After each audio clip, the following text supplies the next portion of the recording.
Hello dear students, आज के इस लेक्चर में यूएचबी का यूनिट 5 का कंप्लीट वन शॉट लेक्चर हम देखने वाले हैं। इसमें आपका पूरा यूनिट 5 फिनिश होगा, जो कि ये रहा आपका सिलेबस। यूनिट का नाम है implication of the above holistic understanding of harmony on professional ethics. ठीक है, यहाँ पे ओवरऑल हमें एथिक्स के बारे में पढ़ना है, प्रोफेशनल एथिक्स क्या होता है, और यहाँ पे holistic way of life, holistic technology क्या होता है, इन सब के बारे में पढ़ना है। इस पूरे यूनिट के अंदर मैं बात कर रहा हूँ। देखो, अभी तक हमने 4 यूनिट का वन शॉट कंप्लीट कर लिया है। यूनिट फर्स्ट के अंदर हमने वैल्यू एजुकेशन के बारे में देखा था, सेकंड में understanding harmony in human being देखा था, थर्ड यूनिट में understanding harmony in family and society देखा था, फोर्थ यूनिट में understanding harmony in the nature and existence देखा था। ओवरऑल अगर देखें तो देखो, सब्जेक्ट का आपका नाम है universal human value and professional ethics. हमने यूनिवर्सल ह्यूमन वैल्यू का कंप्लीट सिलेबस कवर कर लिया है। लास्ट का जो यूनिट है आपका यूनिट 5, इसमें हमें प्रोफेशनल एथिक्स के बारे में पढ़ना है, क्योंकि आपके सब्जेक्ट का नाम क्या है, universal human value and professional ethics है। ठीक है, तो यूनिट 5 हम स्टार्ट करेंगे वन शॉट लेक्चर। तो सारा सिलेबस का टॉपिक 100% सिलेबस का टॉपिक कंप्लीट होगा, विद इंपॉर्टेंट क्वेश्चन मैं कराऊंगा। बहुत ही इंपॉर्टेंट आपका यूनिट होने वाला है। 7 मार्क्स में क्वेश्चन, बहुत सारे क्वेश्चन इस यूनिट से भी आते हैं। तो चलिए डिस्कस करते हैं। ठीक है, स्टार्ट करते हैं। स्टार्ट करने से पहले छोटी सी रिक्वेस्ट रहेगी, अगर चैनल पर अगर फर्स्ट टाइम विजिट किया हो ना, तो प्लीज़ सब्सक्राइब करना, बहुत ज़्यादा मोटिवेशन मिलता है। और आप लेक्चर को प्लीज़ अपने फ्रेंड्स के साथ भी शेयर कर दिया करें, जैसे कि आपके फ्रेंड्स भी स्टडी कर पाएँ, और मेरी भी हेल्प हो जाएगी अगर आप शेयर करते हो तो। ठीक है, तो चलिए स्टार्ट करते हैं। तो यूनिट का नाम आपको पता है, implication of the above holistic understanding of harmony on professional ethics. इसमें आपको देखने में बहुत सारा यहाँ पे टॉपिक्स लग रहा होगा, इसमें कितने सारे टॉपिक्स दिए हुए हैं। बाकी सब छोटे छोटे क्वेश्चन वाइज हमें यहाँ पे पढ़ना है। बाकी आपका सिलेबस भी कंप्लीट हो जाएगा और आपका क्वेश्चंस भी, इंपॉर्टेंट क्वेश्चन भी तैयार हो जाएंगे। देखिए, सबसे पहले आपको पता होना चाहिए कि एथिक्स क्या होता है। ठीक है, देखो मैं पहली चीज़ बता दूं, यहाँ पे कोई भी डिफरेंस नहीं होने वाला है समझने में। कि आप सोचो कि हैंड रिटन नोट्स जो अभी आपको मिल रहे थे, उसमें इजी वर्ड में मैं आपको सारी चीज लिख के आपको बताता था।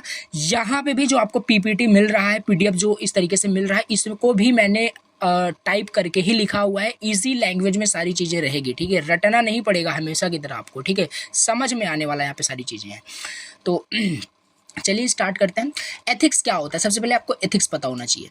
तो एथिक्स क्या है? Ethics is about understanding what is right and wrong behaviour. It helps us to decide how to act in different situation to be fair, honest and respectful others.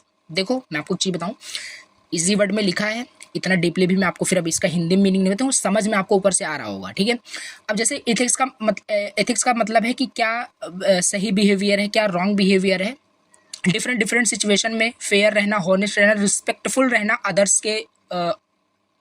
Others के प्रति। तो वही होता है आपका क्या, एथिक्स। ठीक है, और भी यहाँ पे लिखा है, एथिक्स आपका एक गाइड और सेट ऑफ रूल्स होता है, जो हमें बताता है कि कैसे बिहेव करना है गुड एंड प्रॉपर वे में डिफरेंट सिचुएशन के अंदर। आप मान लो किसी प्रॉब्लम में हो, किसी सिचुएशन में हो, तो उस टाइम आप डिफरेंट तरीके से बिहेव करोगे। अदर मतलब डिफरेंट सिचुएशन में डिफरेंट तरीके से आप बिहेव करोगे, ये एथिक्स ही होता है। ठीक है, एक सेट ऑफ रूल्स जो आपको बताता है कैसे बिहेव करना है किसी भी सिचुएशन में।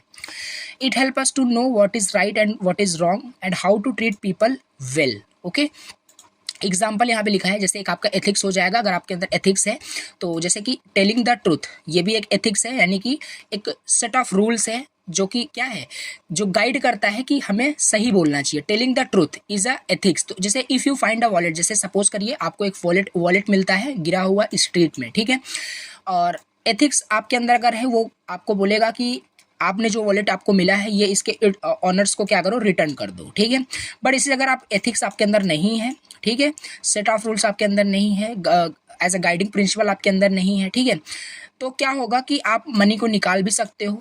ठीक है, तो ये चीज़ हो सकती है। तो लेकिन यहाँ पे क्या है, अगर एथिक्स आपके अंदर है, टेलिंग द ट्रूथ, जैसे ये क्या है, एक सेट ऑफ रूल्स है, यानी एथिक्स है, तो इससे क्या होगा कि आप राइट थिंग्स करोगे, यानी कि सही चीज़ें आप करोगे। सही चीज़ें क्या है कि उस वॉलेट को जो भी आपको मिला है उसे, उसके ऑनर्स को आप लौटा दो। ठीक है, तो ये आपका एथिक्स है। कुछ समझने के लिए एग्जाम्पल यहाँ पे मेंशन किया है, बाकी एथिक्स आपको समझ में आ रहा होगा।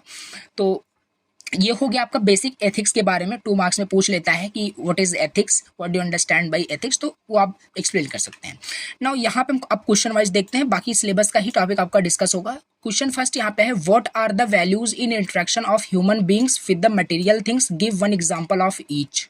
ओके, देखो यहाँ पे कह रहा है कि क्वेश्चन को समझ लेंगे, आंसर आप फिर लिख सकते हैं। पहले क्वेश्चन अच्छे समझ लेते हैं। इसमें कह रहा है कि जो ह्यूमन बींग्स होता है, ह्यूमन बींग्स के इंटरेक्शन का, ह्यूमन बींग्स का जो इंटरेक्शन होता है वो मटेरियल थिंग्स के प्रति क्या क्या होता है, क्या वैल्यू होता है ह्यूमन बींग्स के इंटरेक्शन का मटेरियल थिंग्स के प्रति क्या वैल्यू होता है, वही आपको बताना है कि एग्जाम्पल लेकर के आपको बता देना है। वन एग्जाम्पल ऑफ ईच लेकर के आपको बताना है। समझते हैं थोड़ा सा। यहाँ पे लिखा है the interaction of human beings with the material things. यहाँ पे क्या है कि जो ह्यूमन बींग्स का इंट्रैक्शन होता है with the material things often involves a range of value, often involve a range of value that influence how we perceive, use and appreciate these object. मतलब जो भी हम ऑब्जर्व, जो भी मटेरियल्स को हम यूज कर रहे हैं उसको हम किस तरीके से अप्रिशिएट करते हैं। ठीक है, एग्जाम्पल समझ में आएगा। पहला यहाँ पे हमारे पास जो वैल्यू है, यानी what are the value in interaction हमसे पूछा था, तो पहला वैल्यू क्या है, यूटिलिटी वैल्यू। यूटिलिटी वैल्यू मतलब यूटिलिटी भी आपका क्या होता है, मटेरियल होता है जो जिसमें कि आपका फोन आता है। ठीक है, यूटिलिटी वैल्यू। अब इस यूटिलिटी मटेरियल्स के प्रति मतलब क्या आपका वैल्यू है, इंटरेक्शन है। यहाँ पे स्मार्टफोन, जैसे स्मार्टफोन आपका एक एग्जांपल है। अभी प्रेजेंट टाइम में लेक्चर में भी हो सकता है आप स्मार्टफोन में देख रहे हो, लैपटॉप में देख रहे हो। ठीक है, तो क्या है कि अब किस तरीके से आपका इंटरेक्शन आप इस स्मार्टफोन के प्रति किस तरीके से है, क्या है, क्या वैल्यू है आपके स्मार्टफोन। तो सिंपल सी बात है, आप स्मार्टफोन से स्टडी करते हो तो बहुत ही मतलब वैल्यूएबल चीज़ है आपके लिए स्मार्टफोन। ठीक है, तो एक्सप्लेनेशन वही लिखा है कि we use smartphone for communication, हम यूज़ करते हैं एक्सेसिंग इन्फॉर्मेशन और एंटरटेनमेंट के पर्पस के लिए, मैनी अदर प्रैक्टिकल पर्पस के लिए हम यूज़ करते हैं। Utility value is all about how useful a material things is to us in our daily lifes. तो ये होता है हमारा यूटिलिटी वैल्यू। ठीक है, जैसे स्मार्टफोन का एक एग्जांपल लेकर के मैंने बताया। दूसरा आप यहाँ पे लिख सकते हैं, दूसरा आपका वैल्यू है एस्थेटिक्स वैल्यू। एस्थेटिक्स वैल्यू क्या होता है, एस्थेटिक्स वैल्यू जैसे कोई पेंटिंग, ड्राइंग हो गया, ठीक है, डिजाइनिंग वगैरह से रिलेटेड, तो एस्थेटिक्स वैल्यू इसे कहते हैं। जैसे एक ब्यूटी सॉरी, ठीक है, देखिए जैसे एक्सप्लेनेशन में हमारे पास यहाँ पे है एक्सप्लेनेशन में कि एक जैसे ब्यूटीफुल पेंटिंग है can bring Joy and enhance the appearance of the room. The aesthetics value is about how pleasing and beautiful something is our senses. देखो सिंपल चीज़ है, ये एस्थेटिक्स वैल्यू होता है लाइक पेंटिंग और ड्राइंग। जैसे आप किसी ब्यूटीफुल पेंटिंग को देखते हो तो लाइक आपको एक जॉय मिलता है, जॉय की एक फीलिंग होती है, आपको हैप्पीनेस की फीलिंग होती है। इनहेंस होता है आपका अपीयरेंस, आपका इनहेंस होता है आप द रूम। अगर उसी आप पेंटिंग को अपने रूम में लगाते हो तो आपके क्या होता है, इनहेंस होता है, आपका रूम अच्छा दिखता है। तो ये तो छोटी छोटी चीज़ें हैं कि क्या चीज़ मतलब कैसे है पेंटिंग वगैरह जब, तो कुल मिला के एस्थेटिक्स वैल्यू यानी कि आपका एक एस्थेटिक वैल्यू भी, एस्थेटिक्स वैल्यू के प्रति भी आपका इंटरेक्शन किस तरीके से होता है यहाँ पे वही बताया गया है। तो एस्थेटिक्स वैल्यू मतलब कोई पेंटिंग, ड्राइंग, डिजाइनिंग से रिलेटेड, तो ये है एस्थेटिक्स वैल्यू का केवल इतना मतलब है कि how pleasing and beautiful something is our sense, कि हमें कितना ब्यूटीफुल सेंस होता है, कितना प्लीजिंग हमें सेंस होता है। So this is the aesthetics value. Okay, so first is utility value in which the example is a smartphone, aesthetics value in which the example is a painting like a drawing, anything you can say. Third is emotional value, emotional value third is ना। Emotional value का मतलब है जैसे कि family heirloom, इसका मतलब क्या है, इमोशनल वैल्यू भी एक हमारा क्या होता है, हमारा इंटरेक्शन, हमारा इमोशन अटैच रहता है विद द मटेरियल थिंग से। क्या है समझते हैं, जैसे कि एग्जांपल दिया है एन ओल्ड वॉच, एक ओल्ड वॉच है passed down from a grand parent can hold sentimental meaning, the emotional value is the personal significance and memories attach to the material things. मतलब कोई ऐसा मटेरियल हो सकता है फैमिली में जो कि कुछ हमारे मेमोरीज से अटैच्ड रहता है। ऐसे बहुत सारी चीज़ें होती है। ठीक है, फैमिलीज में कुछ हमारे सामान होते हैं, कुछ हमारे मटेरियल्स होते हैं जो कि हमारे पास्ट से रिलेटेड होते हैं। उस सामान को हम जब भी देखते हैं तो हमें कुछ चीज़ें याद आ जाती हैं, मेमोरीज आ जाते हैं। ठीक है, तो वो चीज़ हमारे इमोशनल वैल्यू होता है, इमोशन से जुड़ा हुआ होता है वो मटेरियल थिंग्स। तो क्वेश्चन ही हमारा क्या है, क्वेश्चन ही हमारा यही है कि हमारा जो मतलब इंटरेक्शन है ह्यूमन बींग्स का वो मटेरियल थिंग्स से किस तरीके से क्या वैल्यू मतलब प्रोवाइड करता है, ये चीज़ यहाँ पे है। थर्ड हमने इमोशनल वैल्यू कंप्लीट किया है।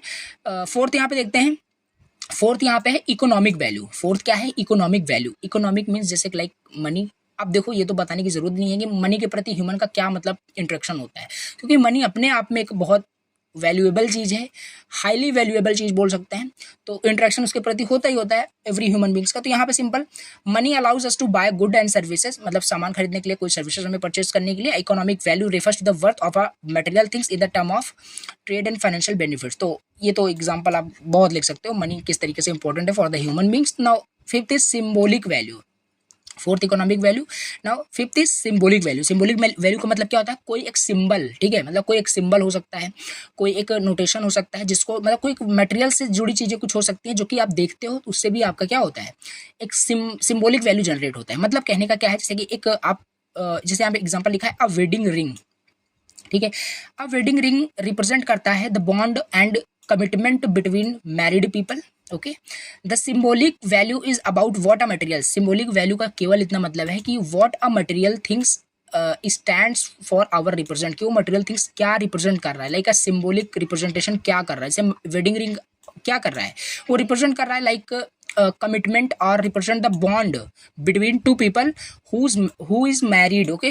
तो ये चीज़ हमारा मतलब एक सिंबॉलिक वैल्यू आप इसे बोल सकते हैं with the material things, and material things यहाँ पे ring as an example, okay. तो ये चीज़ है, दीज वैल्यूज यहाँ पे लिखा है these values save our interaction. और ये सारे जो वैल्यू हमने पढ़े, symbolic value, economic value, emotional value, aesthetics value, and the first is utility value. इसमें बोल रहा है कि these value save our interaction, ये वैल्यू हमारे इंटरेक्शन को शेप करते हैं with the material world, okay, and influence करते हैं our choice and behaviour by understanding these values, okay. तो ये हो गया हमारा फर्स्ट क्वेश्चन जो हमसे पूछा था, what are the value in the interaction of the human beings with the material things. One example लेके बताना था, हमने सारे यहाँ पे डिस्कस किया, याद रखना, ठीक है, इंपॉर्टेंट क्वेश्चन है।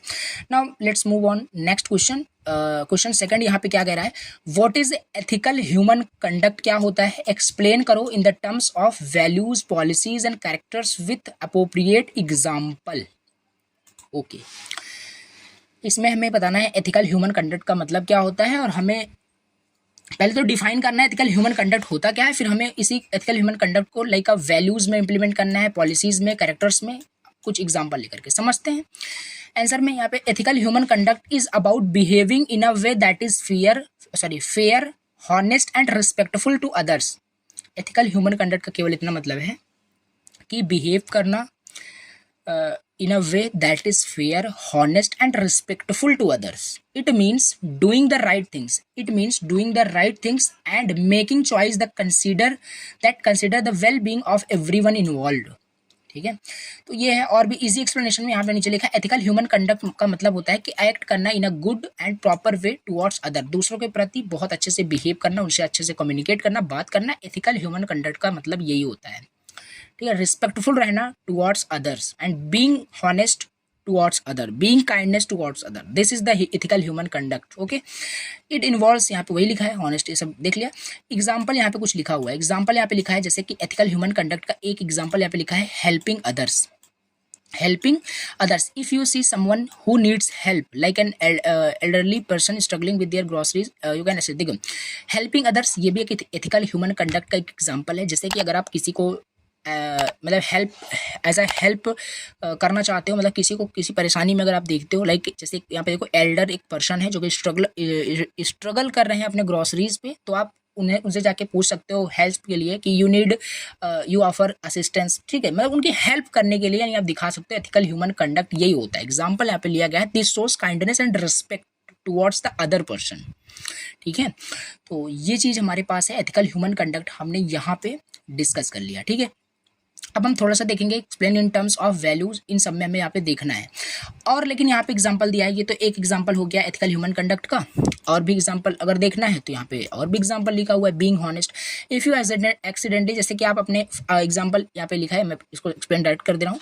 जैसे आप अपने फ्रेंड्स के घर पे हो, आपसे कुछ गलती से आपके फ्रेंड्स के घर का कुछ सामान टूट गया, या कुछ अपने फ्रेंड्स का ही मतलब कुछ बाई मिस्टेक हुआ, ठीक है, तो कुछ टूट गया, ग्लास आपका ग्लास वहाँ पे आपको अपने तोड़ दिया अपने फ्रेंड्स के घर का, तो वहाँ पे क्या करोगे, बीइंग हॉनेस्ट आपको रहना है, मतलब हॉनेस्ट रहना है, कुछ भी हो आपको सही से बताना है क्या चीज़ हुआ है। तो ये भी एक आपका दिखाता है एथिकल ह्यूमन कंडक्ट, ठीक है। ऐसा नहीं आपने तोड़ा भी और आप ने मतलब झूठ भी बोला, तो ये एथिकल ह्यूमन कंडक्ट नहीं होता है। और दूसरा हमारे पास, तीसरा हमारे पास यहाँ पे है एग्जांपल फेयरनेस, ये भी एक एग्जांपल है एथिकल ह्यूमन कंडक्ट का। फेयरनेस का मतलब क्या होता है, जैसे अगर आप मान लो दो लोग हो, एक पर्सन, दो पर्सन, ठीक है, दो पर्सन है, दो पर्सन क्या है, कुछ गेम प्ले कर रहे हैं, फॉर एग्जाम्पल चलो लूडो ही खेल रहे हैं, ठीक है, लूडो ही खेल रहे हैं। अब इसमें क्या है, अगर आप बता रहे हो कि आपके अंदर एथिकल ह्यूमन कंडक्ट है, देन इट मीन्स कि आप इस पूरे गेम में चीटिंग ना करें, ठीक है, फेयरनेस होना चाहिए, चीटिंग नहीं करना चाहिए, ठीक है। तो ये चीज़ है, थोड़ा थोड़ा एग्जांपल की हेल्प से समझ सकते हैं और भी अच्छे से। but unless we have the right understanding, we are not able to identify the definitiveness of ethical human conduct. It can be understood in the terms of the following.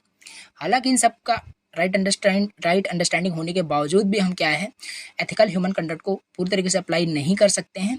अगर हमें पूरी तरीके से एथिकल ह्यूमन कंडक्ट को apply करना है तो हम उसे अब अंडरस्टूड करेंगे एक टर्म्स ऑफ फॉलोइंग, जिसमें कि हम क्या करेंगे, वैल्यू एंड पॉलिसीज क्रिएट करेंगे, कैरेक्टर्स वगैरह देखेंगे. इसका समझते हैं. तो पहला हमारे पास है वैल्यूज. पहला क्या है, वैल्यूज. वैल्यूज मतलब मूल्य. वैल्यूज का मतलब होता है मूल्य, मतलब values are the core beliefs. देखो वैल्यू तो हमने फर्स्ट यूनिट में ही पढ़ा है. वैल्यू क्या होता है, value is like a guiding principal which tells us what is right what is wrong. तो यहाँ पे वही लिखा है. एग्जांपल जैसे आपका एक हॉनेस्टी, आपका एक वैल्यू है, सब हमने पढ़ा था. तो ये सब मतलब बीइंग ट्रूथफुल एंड आपका ट्रांसपेरेंट रहना है. तो ये चीज़ हमारे पास है. वैल्यूज का मतलब ये है telling the truth about a mistake, then ये चीज़. तो ये वैल्यू आपका पहला हो गया. दूसरा हमारे पास है पॉलिसीज. पॉलिसीज मतलब कोई नीति. ठीक है, पॉलिसीज का हिंदी मतलब होता है नीति, पॉलिसीज. तो policies are the formal guidelines. मतलब नीति मतलब कि कोई पॉलिसी बनाई हुई है. मतलब आपके कॉलेज में कोई पॉलिसी बना हुआ है कि आप कॉलेज में अगर आते हो तो सही से आपको बिहेव करना है, आपको रैगिंग नहीं करना. मतलब अलग अलग चीज़ें वहाँ पे हो सकती है. पॉलिसीज डिफरेंट पॉलिसीज वहाँ पे बनाए जा सकते हैं. तो पॉलिसी मतलब वही फॉर्मल गाइडलाइंस होता है, रूल्स होता है, जो कि किसी ऑर्गेनाइजेशन, किसी कॉलेज, किसी सोसाइटी, किसी गवर्नमेंट्स के द्वारा वो बनाया जाता है फॉर एथिकल बिहेवियर. अगर ये चीज़ नहीं बनाई गई, पॉलिसी चलो नहीं बनाएगी, तो क्या आप सही तरीके से कोई बिहेव करेगा? नहीं करेगा. अभी कॉलेज में ही अगर मान लो पॉलिसीज नहीं बनाई गई है कि क्लासरूम के बाहर नहीं जाना है, ये नहीं करना है, तो डिफरेंट चीज़ वहाँ पे एथिकली बिहेव फिर नहीं लोग करेंगे, अनएथिकली बिहेव करेंगे. ठीक है, तो प्रॉब्लम्स क्रिएट हो गई. तो पॉलिसीज इसलिए बनाई जाती है for ensuring ethical behaviour. They are design to uphold the value of the group of institution. तो ये चीज़ है. हमने पहला यहाँ पे वैल्यूज देखा, पॉलिसीज देखा.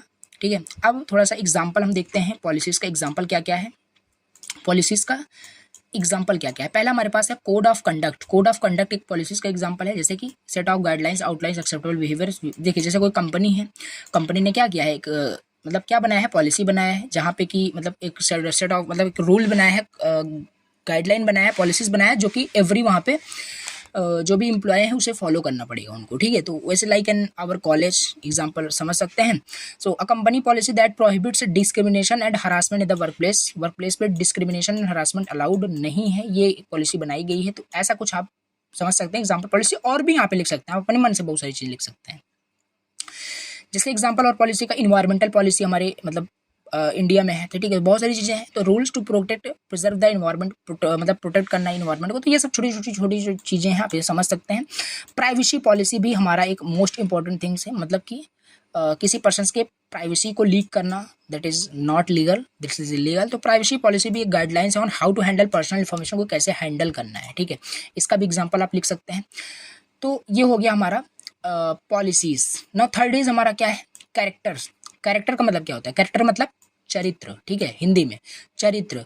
तो कैरेक्टर मतलब समझते हैं, कैरेक्टर्स मतलब रेफर करता है किसी भी पर्सन के क्वालिटीज़ को, कि पर्सन के अंदर क्वालिटीज़ क्या है, ट्रेड्स क्या है. किसी भी पर्सन को डिफाइन करने में हम कैरेक्टर्स का यूज़ करते हैं. सिंपल, कोई आपका फ्रेंड है, उसका भी कुछ कैरेक्टर होगा, डेफिनेटली आपका भी, आपके अंदर भी कुछ कैरेक्टर होगा. ठीक है, तो उसको उस कैरेक्टर के बेसिस पे, उसके अंदर उस क्वालिटीज़ के बेसिस पे उसको डिफाइन किया जा सकता है, बताया जा सकता है. लाइक यहाँ पे लिखा है, character refers to the qualities and traits that define an individual ethical and moral nature.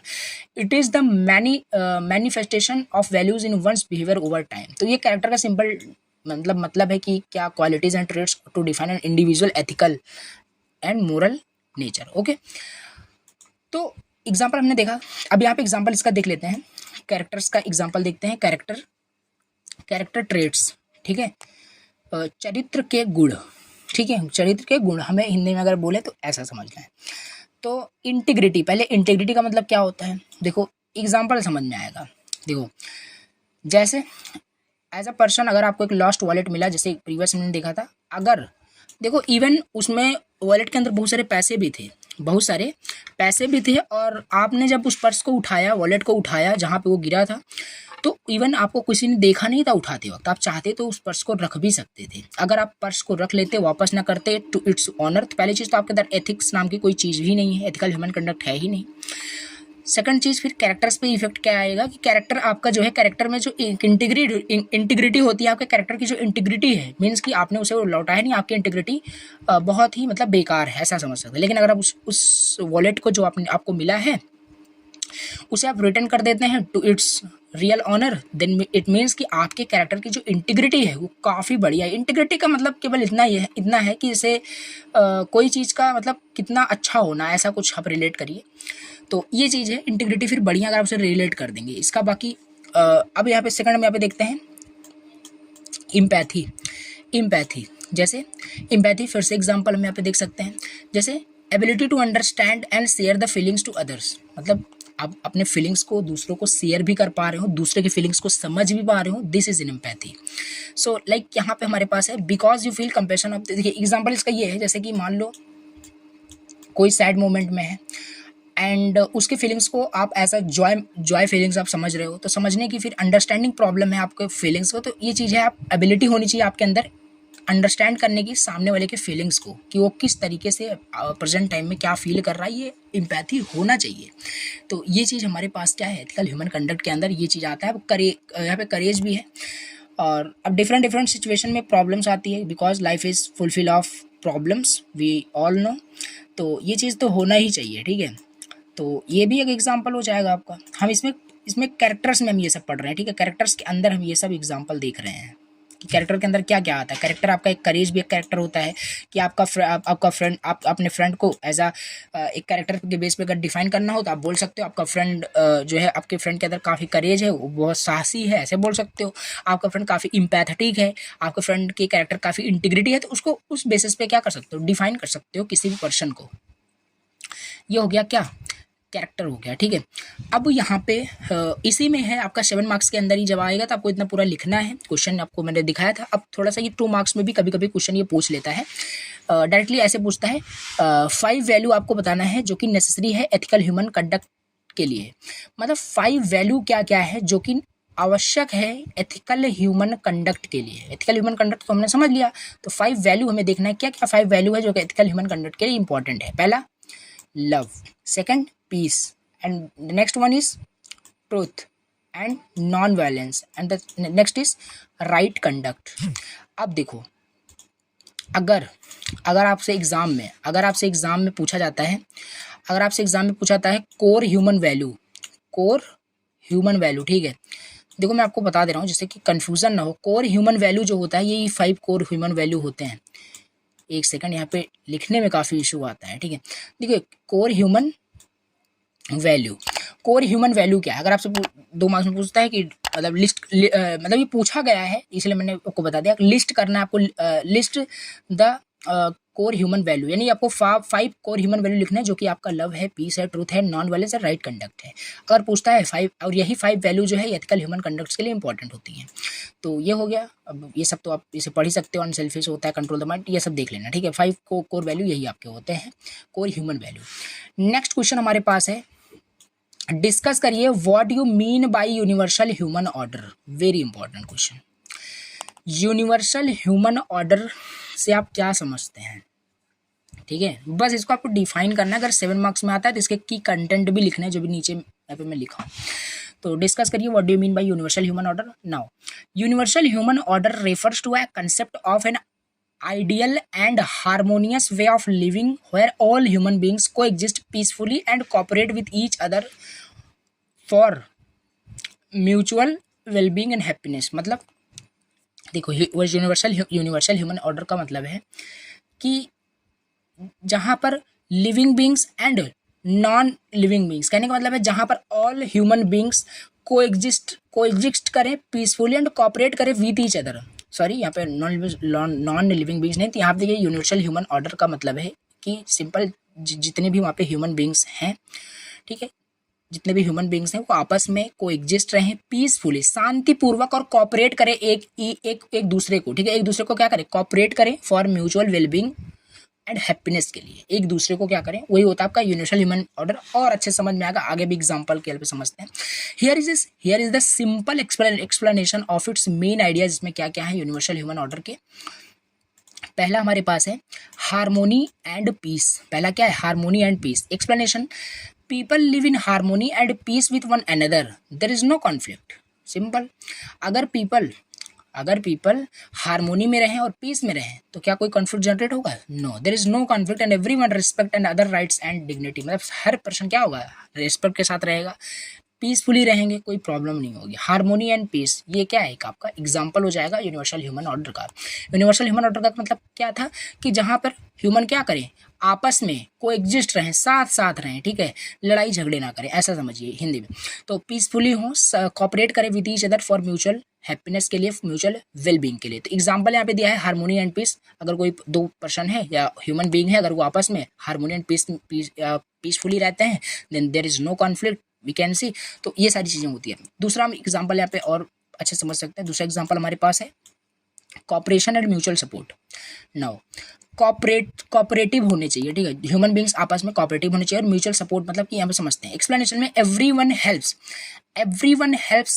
And support each other. मतलब हर person, every human beings helps कर रहे हो ईच अदर, सपोर्ट कर रहे हो each other. People works together to solve problems and improve the quality of the life for everyone.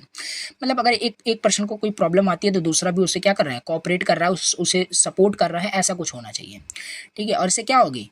हमारे everyone के लाइफ की क्वालिटी क्या होगी? इम्प्रूव हो जाएगी। तो दूसरा ये हमारे पास यही है आपका यूनिवर्सल ह्यूमन ऑर्डर। और ये चीज़ आपको याद रखना, ऑल ह्यूमन बींग्स को एग्जिस्ट पीसफुली, यही आपका यूनिवर्सल ह्यूमन ऑर्डर का डिफाइन करने का तरीका है। और एग्जाम्पल भी आप लिख सकते हो, हार्मोनी एंड पीस हो गया, कॉपरेशन एंड म्यूचुअल सपोर्ट हो गया। और आगे देखते हैं, एंड आगे हमारे पास है respect for nature. Respect for nature not only for all human beings, ठीक है। मतलब not only for all human beings का मतलब मैं ये बोला कि मतलब खाली ह्यूमंस के प्रति ही रिस्पेक्ट नहीं करना है, रिस्पेक्ट करना है हमें नेचर के प्रति भी, ठीक है। People live in balance with the nature, taking care of the environment and using resources responsibly. Nature के जो भी रिसोर्स हैं, वाटर, एयर, ठीक है, डिफरेंट मतलब उनको क्या कर रहे हो? रिस्पॉन्सिबिली, मतलब रिस्पॉन्सिबिलिटी उनका मतलब होना चाहिए कि वो सही तरीके से यूज़ कर रहे हो। This ensure that the nature can sustain life for future generation. और वो नेचर फिर क्या हो? वो नेचर की जो नेचर है, नेचर की जो लाइफ है वो सस्टेन रहे फॉर द फ्यूचर जनरेशन, ठीक है। तो ये चीज़ हमारा थर्ड है आपका, ये भी यूनिवर्सल ह्यूमन ऑर्डर के अंदर आता है। फोर्थ हमारे पास है जस्टिस एंड इक्वालिटी। क्या है? Justice and equality. एक्सप्लेनेशन में, एवरीवन इज ट्रीटेड फेयरली, मतलब हर एक पर्सन को इक्वली ट्रीट किया जा रहा हो। डिस्क्रिमिनेशन और पार्शियलिटी का कोई मतलब नहीं होना चाहिए। यूनिवर्सल ह्यूमन ऑर्डर का मतलब यही है, क्योंकि यूनिवर्सल ह्यूमन ऑर्डर का मतलब ये कि लोग साथ साथ रहें। अगर इनजस्टिस हो गया, इनइक्वालिटी हो गया, तो फिर यूनिवर्सल ह्यूमन ऑर्डर वो है ही नहीं। तो everyone is treated as a fairly and has equal opportunity. There is no discrimination and the partiality based on the race, gender, religion or any other factor, guys. Okay, तो यहाँ पे ये सारी चीज़ें हमारे पास हैं। जस्टिस एंड इक्वालिटी एक example हो जाएगा। इसके बाद अब यहाँ पे हमारे पास नेक्स्ट है यूनिवर्सल वैल्यू। देखो यूनिवर्सल वैल्यू, ठीक, देखो कुछ वैल्यू ऐसी होती है, जैसे कि आपको पता है कि कुछ वैल्यू ऐसी होती हैं जो कि यूनिवर्सल होती हैं। यूनिवर्सल मतलब वो value all over the world वो फॉलो किया जाता है। कोई भी पर्सन हो, वो हर पर्सन वो चाहता है, ठीक है। जैसे जिस एग्जांपल यहाँ पे दिया, एक्सप्लेनेशन दिया है, सर्टेन वैल्यू लाइक काइंडनेस, जैसे काइंडनेस हो गया, हॉनेस्टी हो गया, कंपैशन हो गया, अपहेल्ड बाय एवरीवन। और ये जो वैल्यू है, और भी वैल्यू हो सकती हैं, ये वैल्यू जो है यूनिवर्सल वैल्यू कंसिडर की जाती हैं, क्योंकि ये शेयर किया जाता है all over the world. These value guide people's action and interaction. तो यूनिवर्सल वैल्यू ये होता है। बाकी इसको यूनिट फर्स्ट में ही हमने कवर किया था, यूनिवर्सल ह्यूमन वैल्यू या यूनिवर्सल वैल्यू क्या होता है। तो क्वेश्चन थर्ड आपका ये हो गया, व्हाट डू यू मीन। हमसे देखो केवल क्वेश्चन इतना पूछा था कि यूनिवर्सल ह्यूमन ऑर्डर क्या होता है। इसमें हमने, अगर हम 2 मार्क्स में पूछता तो हम यहाँ पे 2 एग्जाम्पल ही इनफ होता, बताते रहो, डेफिनेशन लिख दे। 7 मार्क्स में पूछेगा तो आपको पॉइंट्स को बढ़ा देने, लिखने। तो यहाँ पे क्वेश्चन 4 हमसे क्या पूछा है? क्वेश्चन 4 यहाँ पे है, डिस्कस करना है humanistic education and humanistic constitution क्या होता है। देखो इंपॉर्टेंट क्वेश्चन है ये भी। Humanistic education and humanistic constitution. Humanistic education focus on developing the whole person, not just academic skills, ठीक है। मतलब इसका कहने का मतलब है, देखो वैल्यू एजुकेशन आपने पढ़ा था ना, एज इट इज है आपका। Humanistic education is like a value education, मतलब कि इसमें केवल ये गाइड नहीं किया जाता है पर्सन को खाली मतलब स्टूडेंट्स को ये टीच नहीं किया जाता कि ओनली फॉर एकेडमिक सब्जेक्ट उसको सब्जेक्ट्स ही पढ़ाए जा रहे हैं, तो वो आपका ह्यूमनिस्टिक एजुकेशन नहीं होगा। बट अगर उसे ये पढ़ाया जा रहा है यानी पर्सन को रीड करने के बारे में पढ़ाया जा रहा है, मतलब अब माइंड रीडिंग नहीं, यहाँ पे पर्सन को रीड करने का मतलब है कि पर्सन के साथ किस तरीके से बिहेव करना है, how to talk to other person, how to communicate effectively, कैसे हाउ टू बिहेव काफ़ी मतलब सॉफ्टली फेयरली कैसे बिहेव करना है, बी काइंडली कैसे रहना है, हॉनेस्टी कैसे रहना है। ये चीज़ हमारा अगर इस तरीके की जो मोरल वैल्यू जो कि होती हैं इन सबको गाइड किया जाता है, एजुकेट किया जाता है, that is the humanistic education. Okay, यहाँ पे वही लिखा है कि ये फोकस करता है डेवलप करने के लिए होल पर्सन को, नॉट ओनली स्किल। ठीक है, स्किल पे ही नहीं पूरे पर्सन को डेवलप करने के लिए किया जाता है। और ये चीज़ जब गाइड करोगे कैसे बात किया जाता है तो ये पर्सन ही पूरा आपका बिल्ड होगा। ठीक है, पर्सन ही मतलब पर्सन का पूरा पर्सनालिटी ही डेवलप होने वाला है, पर्सन के खाली स्किल ही नहीं वहाँ पे डेवलप नहीं होगा। So it aims to foster personal growth. ये सारी चीज़ें पर्सनल ग्रोथ इस तरीके से होगा, तो ह्यूमनिस्टिक एजुकेशन आपको पता चल गया होगा। बाकी एक एग्जाम यहाँ पे और एक अच्छा डेफिनेशन लिखा है कि कोई एक ह्यूमन है यहाँ पे, सॉरी, ठीक है, सपोज करते हैं यहाँ पे एक ह्यूमन है। ठीक है, थोड़ा एग्जाम्पल को विजुलाइज करने की कोशिश कर रहे हैं जैसे समझ में बहुत अच्छे से आए। ठीक है, तो एक ह्यूमन समझ लेते हैं। इस ह्यूमन का अभी प्रेजेंट टाइम में जो इसका कॉन्शियसनेस है वो एनिमल कॉन्शियसनेस है। एनिमल कॉन्शियसनेस क्या होता है, थर्ड यूनिट में हमने पढ़ रखा है। ठीक है, एनिमल कॉन्शियसनेस का मतलब होता है कि लाइक इसका जो कॉन्शियसनेस है इसकी जो प्रायोरिटी है पहले फिजिकल फैसिलिटी पे, ये चाहता है पहले फिजिकल फैसिलिटीज ये मिले, सही समझ सही रिलेशन की इसका कोई पता ही नहीं है, तो ये इसका कॉन्शियसनेस क्या है, एनिमल कॉन्शियसनेस है। नाउ इसके एनिमल कॉन्शियसनेस को हमें अगर ह्यूमन कॉन्शियसनेस में ट्रांसफॉर्म कर देते हैं तो वही होता है ह्यूमनिस्टिक एजुकेशन। और ह्यूमनिस्टिक एजुकेशन वही दे पाएगा जो ऑलरेडी ह्यूमन कॉन्शियसनेस में है। तो एक पर्सन है वो ह्यूमनिस्टिक एजुकेशन उसके अंदर है, वो इसको गाइड कर दिया, इसको समझा दिया अच्छे से, और इसका कॉन्शियसनेस चेंज होकर के एनिमल से ह्यूमन हो गया, इसका अब चेंज होकर के ह्यूमन कॉन्शियसनेस हो गया, यानी ये पर्सन पूरा डेवलप हो गया। पर्सन पूरा होल पर्सन को डेवलप करने के लिए यहाँ पे होता है। ठीक है, तो ये अब समझ में आपको आई थिंक आ गया होगा। और ह्यूमन कॉन्शियसनेस का क्या होता है ये सब हमने देख लिया है पहले ही, मतलब यूनिट के अंदर कंप्लीट कर लिया। ह्यूमन कॉन्शियसनेस और एनिमल कॉन्शियसनेस में डिफरेंस क्या होता है, मतलब कि कहने का मतलब है ह्यूमन कॉन्शियसनेस मतलब कि सही समझ होती है ह्यूमन के अंदर, सोचने की जो क्षमता होती है वो एज अ ह्यूमन की तरह होती है, एनिमल की तरह नहीं होती है। ये हो गया, हमें यहाँ पे टॉपिक ये पढ़ना है। तो ह्यूमनिस्टिक एजुकेशन यहाँ पे देख लिया, लाइक और इस एग्जांपल में लिखा है मीन्स की टीचिंग अवे स्टूडेंट। देखो ये सारी पढ़ना बहुत ईजी में लिखा है, सेल्फ अवेयरनेस के लिए एक पर्सन को ओवरऑल पर्सन को डेवलप करने के लिए ह्यूमनिस्टिक एजुकेशन होता है। अब इसमें थोड़ा थोड़ा हम की एलिमेंट्स देखते हैं, की एलिमेंट्स क्या क्या होते हैं ह्यूमनिस्टिक एजुकेशन में। पहला होता है फोकस ऑन इंडिविजुअलिटी। ठीक है, फोकस ऑन इंडिविजुअलिटी।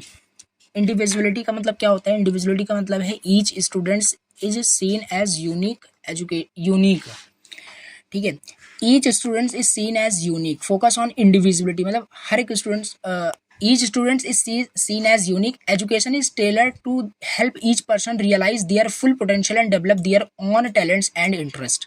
तो हर एक पर्सन पे क्या किया जाता है, फोकस किया जाता है, हर एक इंडिविजुअल पे फोकस किया जाता है उसको डेवलप करने के लिए ह्यूमनिस्टिक एजुकेशन के अंदर। ऐसा नहीं कि पर्टिकुलर किसी स्पेशल मेंबर को वहाँ पे गाइड किया जाता है, नहीं, focus on individuality, each and every students को अगर ह्यूमनिस्टिक एजुकेशन अगर उसे दिया जा रहा है तो जिससे क्या होता है उसका टैलेंट्स डेवलप होता है, उसके अंदर इंटरेस्ट क्रिएट होता है। तो ये है, और भी यहाँ पे एग्जांपल आप राइट कर सकते हैं कि एलिमेंट्स हैं यहाँ पे छोटे छोटे एग्जांपल पॉइंट्स में लिखने हैं। दूसरा हमारे पास है एम्फेसिस ऑन पर्सनल ग्रोथ। ये क्या है, emphasis on personal growth. Humanistic education क्या करता है, एम्फेसिस करता है पर्सनल ग्रोथ पे। Explanation, it encourage students to grow emotionally, socially and morally, not just academically. मतलब ह्यूमनिस्टिक एजुकेशन हमने पहले ही बताया कि नॉट जस्ट एकेडमिकली उसे ग्रो कराना हो, उसे इमोशनली ग्रो कराना है, सोशली और मोरली भी ग्रो कराना है बाय टीचिंग ह्यूमनिस्टिक एजुकेशन। तो इससे उसके गोल को अचीव करने में काफ़ी हेल्प मिलती है। तो ये चीज़ है और उसे आप रीड आउट करना। और थर्ड इज हमारे पास है learning through experiences. Learning through experience में experience, students learn best through hands on experiences and real life activities. This approach makes learning more meaningful and engaging. देखो अगर ह्यूमनिस्टिक एजुकेशन दिया जाता है ना तो ये काफ़ी मतलब पहले मीनिंगफुल लर्निंग होती है और इंगेजिंग लर्निंग होती है। क्यों? क्योंकि वो लर्न करता है अपने रियल एक्सपीरियंस से, क्योंकि इसमें वही सारी चीज़ें गाइड की जाती हैं जैसे कि हाउ टू कम्युनिकेट, लाइक बताया आपको कि क्या होता है ह्यूमनिस्टिक एजुकेशन, तो इसे वो हैंड ऑन एक्सपीरियंस करता है, रियल लाइफ एक्टिविटीज़ को देख पाता है, जो जिसको भी गाइड किया जाता है। तो ये हमारे पास क्या है, ह्यूमनिस्टिक एजुकेशन के कुछ की एलिमेंट्स हैं, और भी यहाँ पे इसको लिखा गया है ह्यूमनिस्टिक एजुकेशन। तो फिफ्थ हमारा पॉइंट है respect and empathy. Respect and empathy explanation में teachers and students are encourage, जैसे कि teacher and students are encourage to respect each other feelings and viewpoints. Building a supportive and empathetic classroom environment is key. मतलब देखो simple है, respect and empathy, जैसे एक teacher students का यहाँ पे बात हो रहा है, एक टीचर स्टूडेंट्स दोनों, आप मतलब दोनों का क्या है, एक आप एक दूसरे का रिस्पेक्ट भी होना चाहिए। ऐसा नहीं है कि टीचर स्टूडेंट्स की रिस्पेक्ट ना कर रहे हो। तो ये है टीचर स्टूडेंट्स के बीच में क्या हो, रिस्पेक्ट हो, इम्पैथेटिक दोनों होने चाहिए, एक दूसरे के फीलिंग्स को भी समझ रहे हो। तो इस तरीके से क्या होगा, एक सपोर्टिव क्लासरूम क्रिएट होता है। ठीक है, अगर ये सारी चीज़ें अगर इम्प्लीमेंट होने लगे तो ये सब ह्यूमनिस्टिक एजुकेशन ही होता है। जब एक अच्छा क्लासरूम इन्वायरमेंट क्रिएट हो जाएगा तो उसमें हम कोई भी अच्छा मतलब टीचिंग कर सकते हैं, एजुकेट कर सकते हैं, ह्यूमनिस्टिक एजुकेशन कर सकते हैं। सेल्फ डायरेक्टेड लर्निंग भी एक एग्जांपल होता है। ये क्या होता है, एक्सप्लेनेशन ऐसे क्या दिया है, students are encouraged to take charge of their own learning, set their own goals, मतलब explore subjects that interest them, this is foster independence and motivation. मतलब इसका क्या है, इसका मतलब केवल इतना है, सेल्फ डायरेक्टेड लर्निंग का मतलब है कि those students who are encouraged, then वो क्या करेंगे, अपने गोल्स को खुद बनाएंगे, सेल्फ डायरेक्टेड लर्निंग वो भी कर पाएंगे अगर उनको आप अच्छे से सही रास्ता दिखा देते हैं using humanistic education. Then he will create their own goals, set their own goals and explore the subject that interest them to complete or achieving their own goals. This foster independence and motivation. ठीक है, तो ये है। अब इसका last में एक example देख लेते हैं, एज अ समरी से देखते हैं स्टोरी की तरह। ठीक है, इन अ ह्यूमनिस्टिक, जैसे एक आपका क्लासरूम है जो कि आपका ह्यूमनिस्टिक है, बाकी ये तो समझ में आ गया होगा क्या है।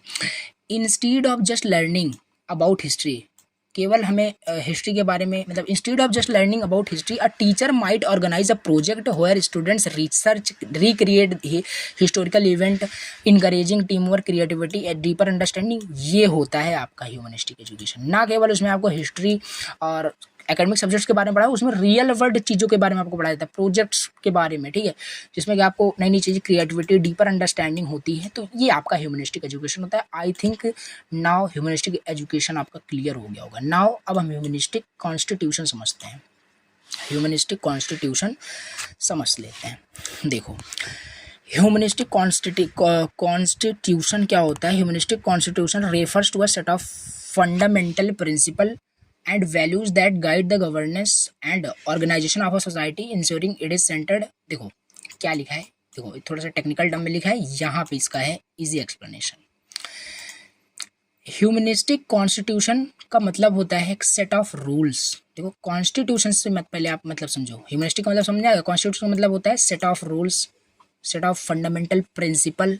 ठीक, तो that ensure everyone is treated Fairlie and with respect. तो ह्यूमनिस्टिक कॉन्स्टिट्यूशन है मतलब कि एज ए ह्यूमन एक सेट ऑफ रूल्स, एक सेट ऑफ फंडामेंटल प्रिंसिपल है कि आप दूसरों के साथ सही अच्छे से बिहेव करें, विथ रिस्पेक्ट ट्रीट करें, दूसरों को फेयरली ट्रीट करें। तो ये होता है, it aims to create a society like, अगर जैसे कि अगर आप इस तरीके से कॉन्स्टिट्यूशन अगर आपके अंदर होगा, सेट ऑफ रूल्स होगा कि आप ट्रीट करें फेयरली विथ रिस्पेक्ट, तो इससे क्या होगा, क्रिएट होगा better society where everyone rights are protected and every individual in the society वो क्या फील करेंगे, प्रोटेक्टेड फील करेंगे and everyone can live in a good life.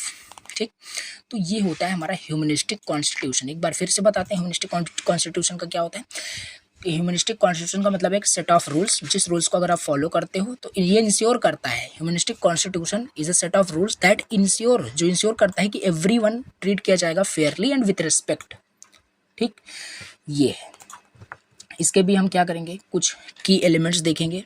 Simple है, की एलिमेंट्स में पहला हमारे पास है ह्यूमन राइट्स। पहला हमारे पास क्या है, ह्यूमन राइट्स। ह्यूमन राइट्स में एक्सप्लेनेशन हम लिख सकते हैं, every person is treated with respect and their basic rights are protected, this includes freedom of speech, right to education and equality before the law.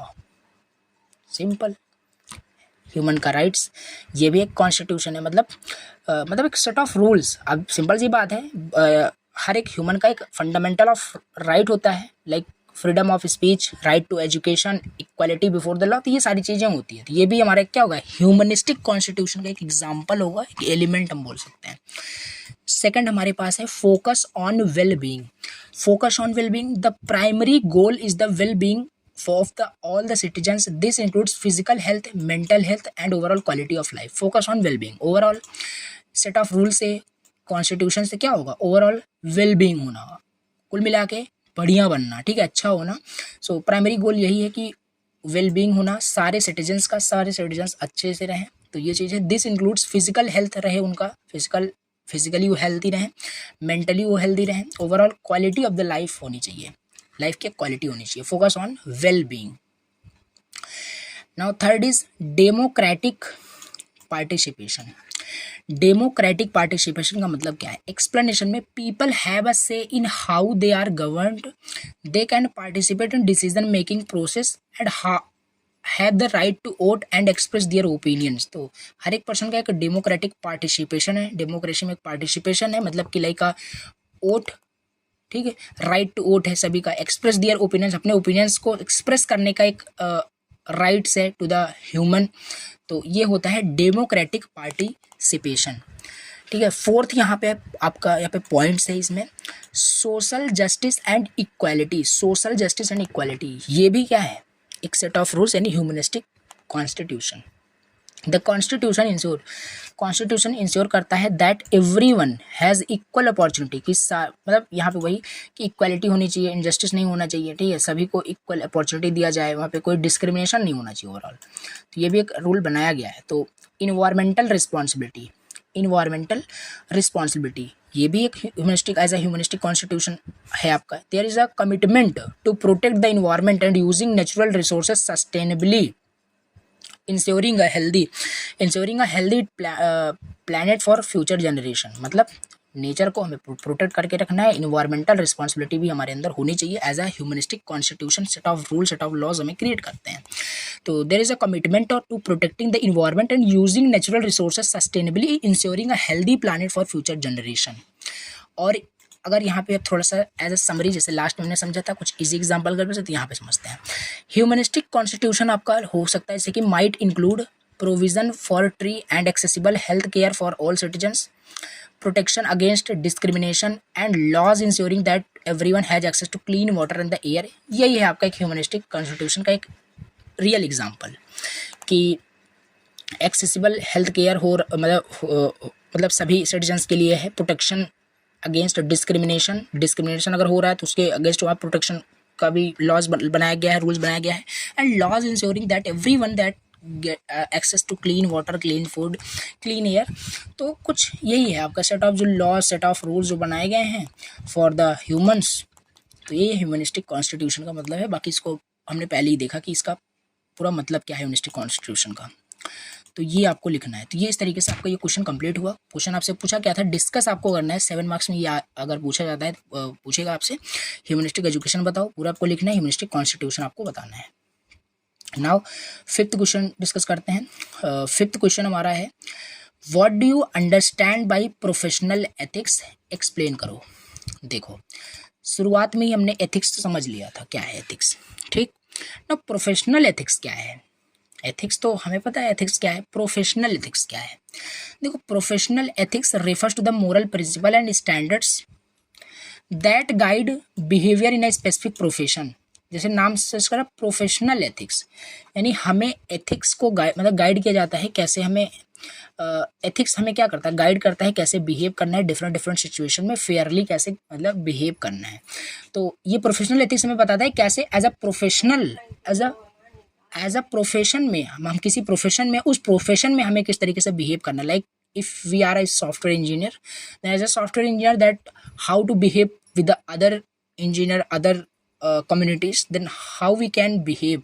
तो ये हमारा प्रोफेशनल एथिक्स के अंदर ही बताता है। तो यहाँ पे लिखा है साफ वर्ड्स में कि refers to the moral principle and standard that guide behaviour in a specific profession में। These ethics ensure that professional act with integrity, responsibility and respect towards others. ठीक, और इजी एक्सप्लेनेशन में यहाँ पे है, प्रोफेशनल एथिक्स का मतलब होता है फॉलोइंग द रूल्स, रूल्स को फॉलो करना, वैल्यू को फॉलो करना, that makes your do your job in a good and honest way, कि आप जहाँ पे भी जॉब कर रहे हैं, जिस भी प्रोफेशन में है, वो हॉनेस्टी तरीके से आप कर रहे हो। It helps you to make right choices at work and treat everyone fairly, आप सबको ट्रीट कर रहा हूँ। तो ये है एथिक्स का ही है, बट यहाँ पे बस वही वर्ड आ गया, प्रोफेशनल आ गया है। एज अ प्रोफेशन में अगर रहते हो तो किस तरीके से एथिक्स को अप्लाई करना है, ये यहाँ पे बताया गया है। एग्जाम्पल दिया है सिंपल टर्म में, 100% समझ में आएगा प्रोफेशनल एथिक्स क्या होता है। इमेजिन करिए you are a computer programmer, imagine करिए you are a software engineer. Professional ethics for you would mean writing honest and reliable code. As a software engineer means कि लाइक आप write कर रहे हो हॉनेस्ट एंड रिलायबल कोड, आप write कर रहे हो to the client. Okay, so protecting user data, और यूजर के डेटा के साथ ऑल्सो, ये सब हमने देखा अभी जस्ट प्राइवेसी में ही देखा था, प्राइवेसी पॉलिसी नाम करके।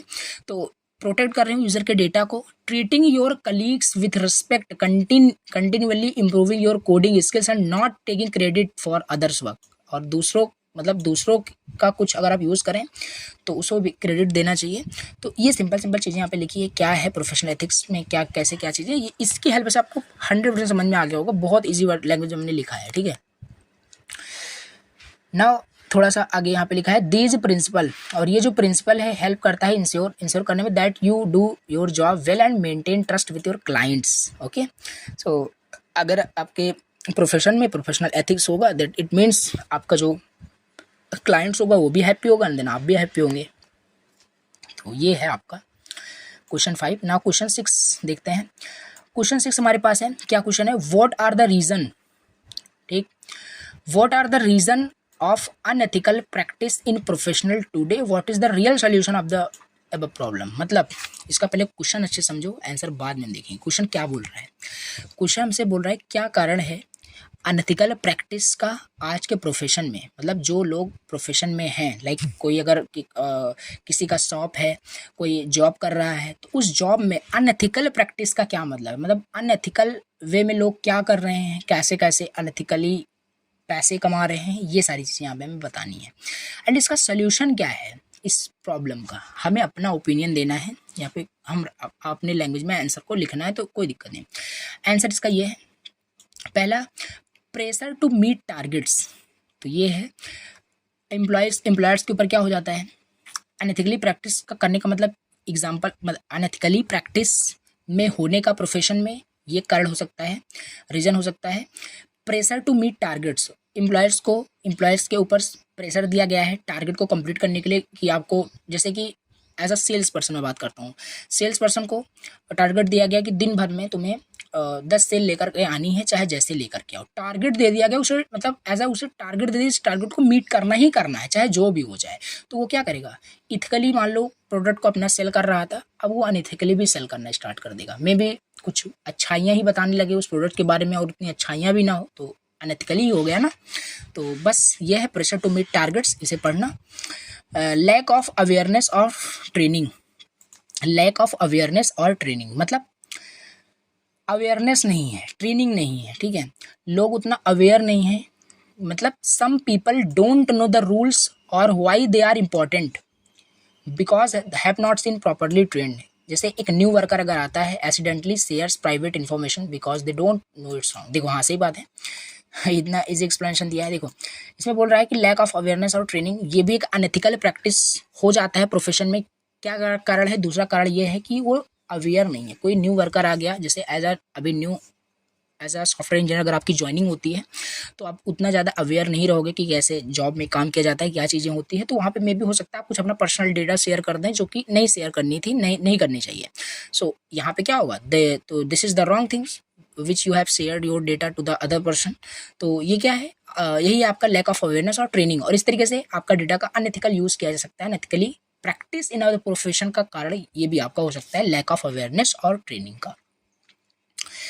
नेक्स्ट रीजन यहाँ पे है, third reason, weak organisational culture. Weak organisational culture, इसका मतलब क्या है, जैसे if a company does not care about ethics, अगर कोई कंपनी एथिक्स का कोई केयर ही नहीं करता, तो employers might thinks it's okay to act unethically. हाँ, ये भी हो सकता है। अगर ऑर्गेनाइजेशनल का कल्चर ही बेकार है तो वहाँ पे जो एम्प्लॉयर्स हैं वो बेकार तरीके से काम करेंगे ही और वहाँ से अनएथिकली पैसे कमाएंगे। तो ऑर्गेनाइजेशन में एथिक्स फॉलो होना चाहिए, प्रोफेशनल इवन एथिक्स फॉलो होना चाहिए, जहाँ पे फिर एम्प्लॉयर्स उसी रूल्स के अंदर काम करेंगे तो एथिकली ही सारा काम करेंगे, अनएथिकली प्रैक्टिस नहीं करेंगे। तो ये भी एक कारण हो सकता है कि ऑर्गेनाइजेशनल जो कल्चर है वो काफ़ी वीक है।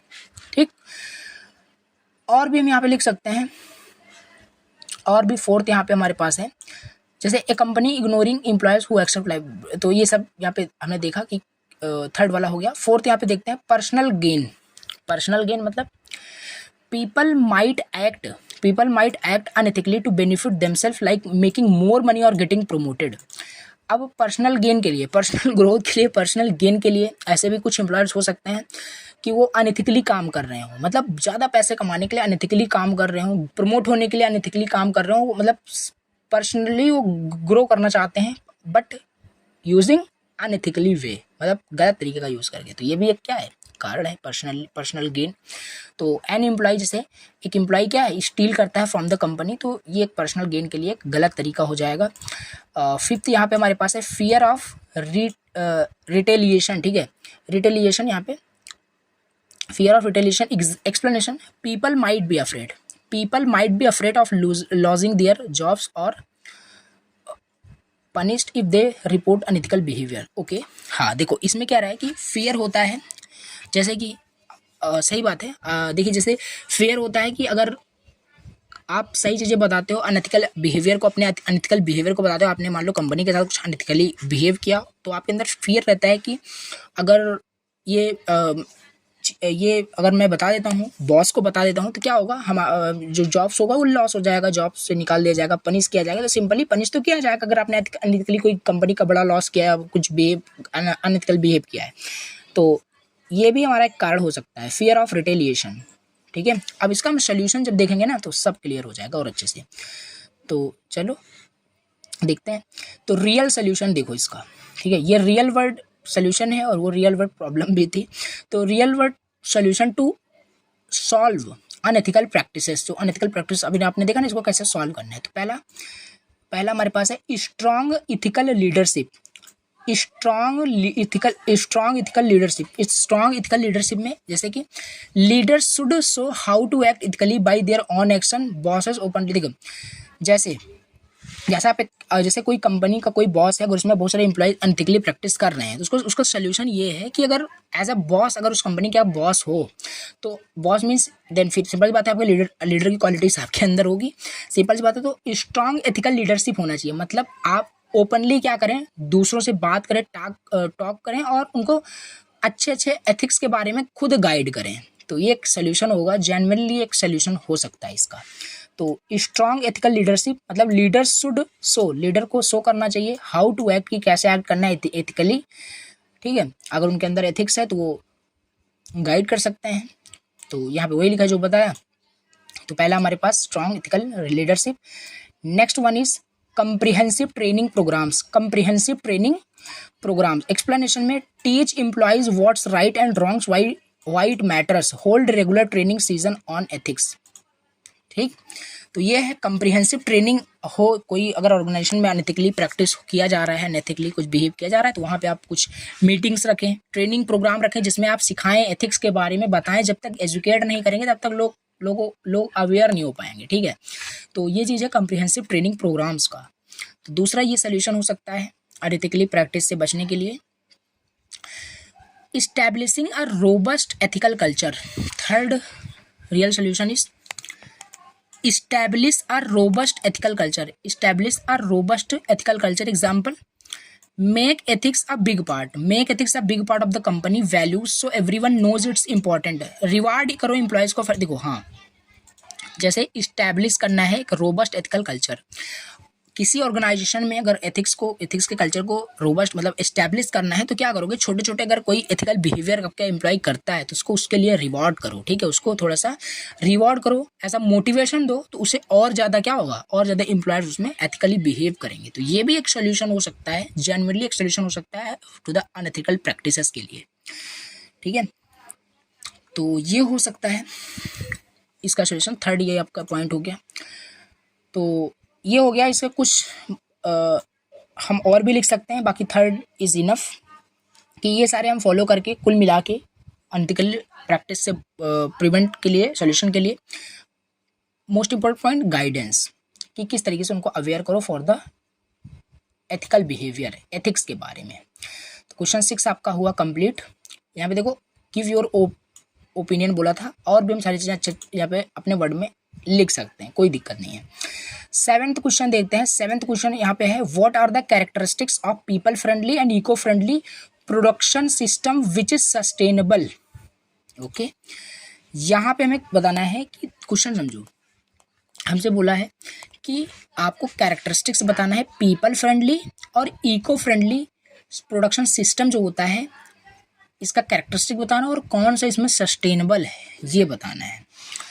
तो पहले तो सस्टेनेबल प्रोडक्शन सिस्टम क्या होता है, देखिए सस्टेनेबल प्रोडक्शन सिस्टम जो होता है ये आपका people friendly and eco friendly होता है, जो कि इंश्योर करता है कि that the products are made in ways that benefit both people and the environment. Okay, तो सस्टेनेबल प्रोडक्शन सिस्टम का मतलब होता है एक ऐसा प्रोडक्शन सिस्टम जहाँ पे कोई प्रोडक्ट प्रोड्यूस हो रहा है, और वो जो प्रोडक्ट प्रोड्यूस हो रहा है वो आपका पीपल फ्रेंडली भी होना चाहिए एंड ऑल्सो इको फ्रेंडली, मतलब इन्वायरमेंट फ्रेंडली भी होना चाहिए। अब ऐसा कोई प्रोडक्ट ना प्रोड्यूस हो किसी भी प्रोडक्शन सिस्टम से कि जो पीपल के लिए तो पीपल फ्रेंडली है बट इन्वायरमेंट को नुकसान कर रहा है, तो वो बिल्कुल फिर सस्टेनेबल नहीं होगा। So here the key characteristics यहाँ पे दिया है। अब हम पीपल फ्रेंडली कैरेक्टरिस्टिक्स देखते हैं। पीपल फ्रेंडली कैरेक्टरिस्टिक्स देखते हैं। पहला हमारे पास है safe and healthy work environment. Safe and healthy work environment, explanation में safe and healthy work environment में एक्सप्लेनेशन पहले यहाँ पे दिया है, workers should have safe clean and healthy condition to work in. ठीक, तो ये है safe and healthy work environment का मतलब है कि workers should have safe clean and healthy condition to work in, जैसे providing safety gear and clean work place.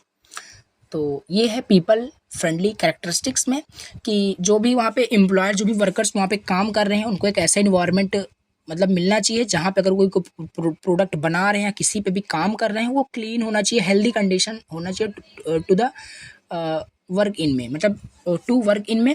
And providing safety gear, मतलब उनको एज ए सेफ्टी भी, मान लो कुछ ऐसा काम कर रहे हैं, ऐसा प्रोडक्ट बना रहे हैं जो कि रिक्वायरमेंट है बिफोर प्रोड्यूसिंग, सेफ्टी रिक्वायर्ड है, तो सेफ्टी गियर भी उनको देना चाहिए और क्लीन वर्क स्पेस होना चाहिए। तो ये safety and healthy work environment हो गया आपका पीपल फ्रेंडली का पहला कैरेक्टरिस्टिक्स। ठीक है, सो नेक्स्ट वन यहाँ पे है फेयर, एक सेकेंड, देखिए तो फेयर वेजेस एंड ट्रीटमेंट, मतलब अगर देखिए workers should be paid Fairlie and treated with respect and dignity. तो जैसे वर्कर्स को, मतलब वर्कर के साथ मतलब फेयरली जो है वो ट्रीट किया जाना चाहिए। ठीक है, देखो इसका मतलब पीपल फ्रेंडली कैरेक्टरिस्टिक्स में आपको लिखना क्या क्या है कि एक सेकेंड कर्स प्रॉब्लम,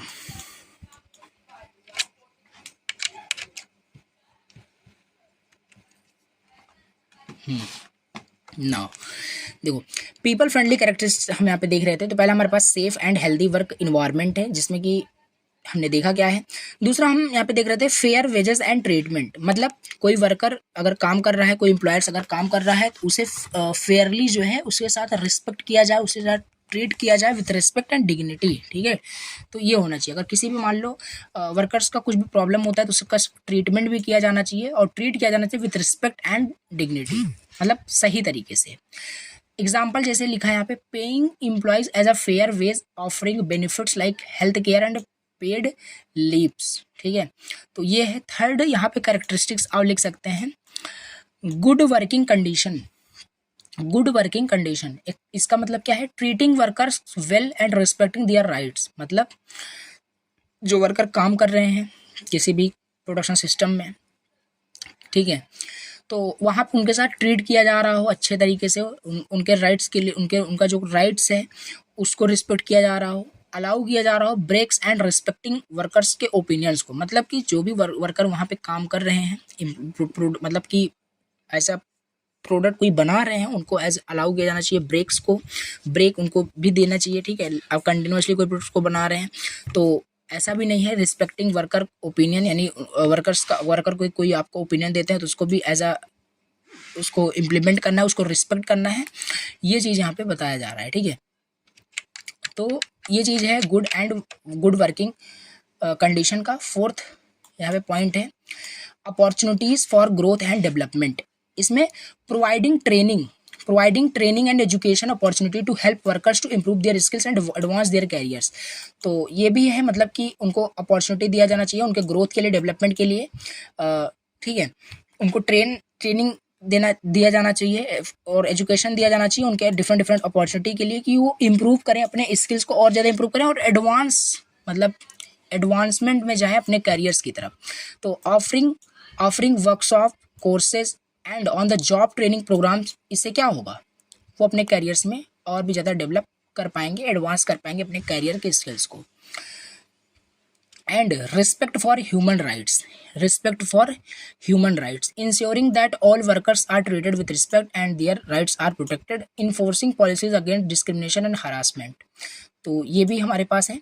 देखो, हमसे क्वेश्चन क्या पूछा था, पहले क्वेश्चन हमसे पूछा है व्हाट आर द कैरेक्टरिस्टिक्स, क्या कैरेक्टरिस्टिक्स है पीपल फ्रेंडली का और इको फ्रेंडली प्रोडक्शन सिस्टम का, विच is sustainable.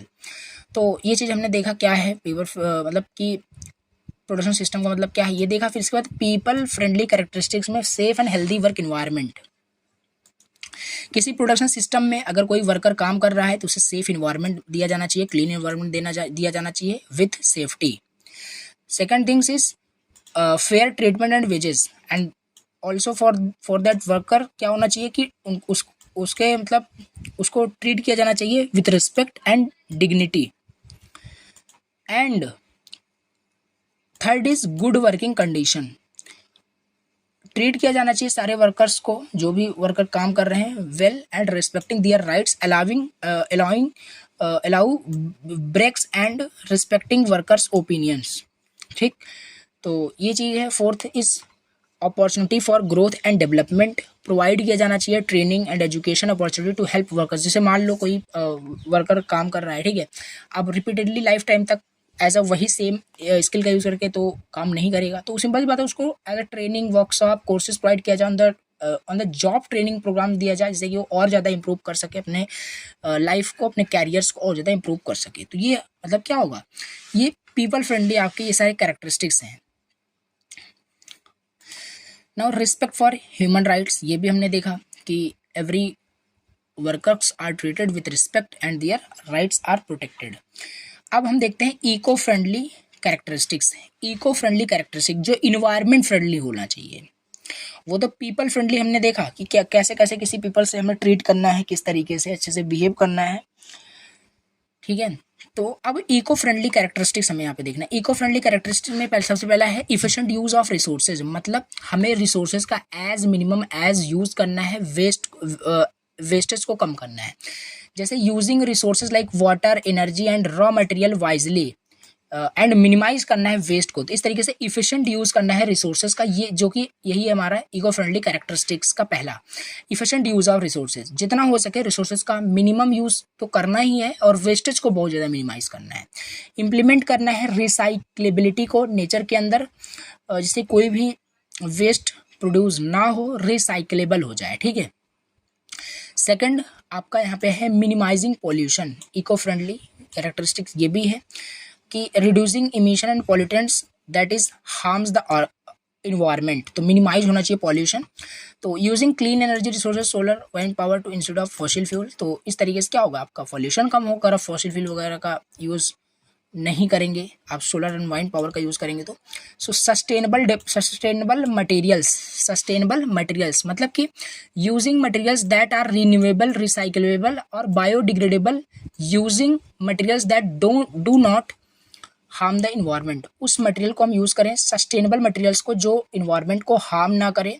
Choosing recycled and biodegradable materials, ये ऑलरेडी देखा। तो सस्टेनेबल मटेरियल्स होना चाहिए, मतलब इको फ्रेंडली कैरेक्टरिस्टिक्स होना चाहिए, इको फ्रेंडली मटेरियल्स को हम बना रहे हों, प्रोड्यूस कर रहे हों।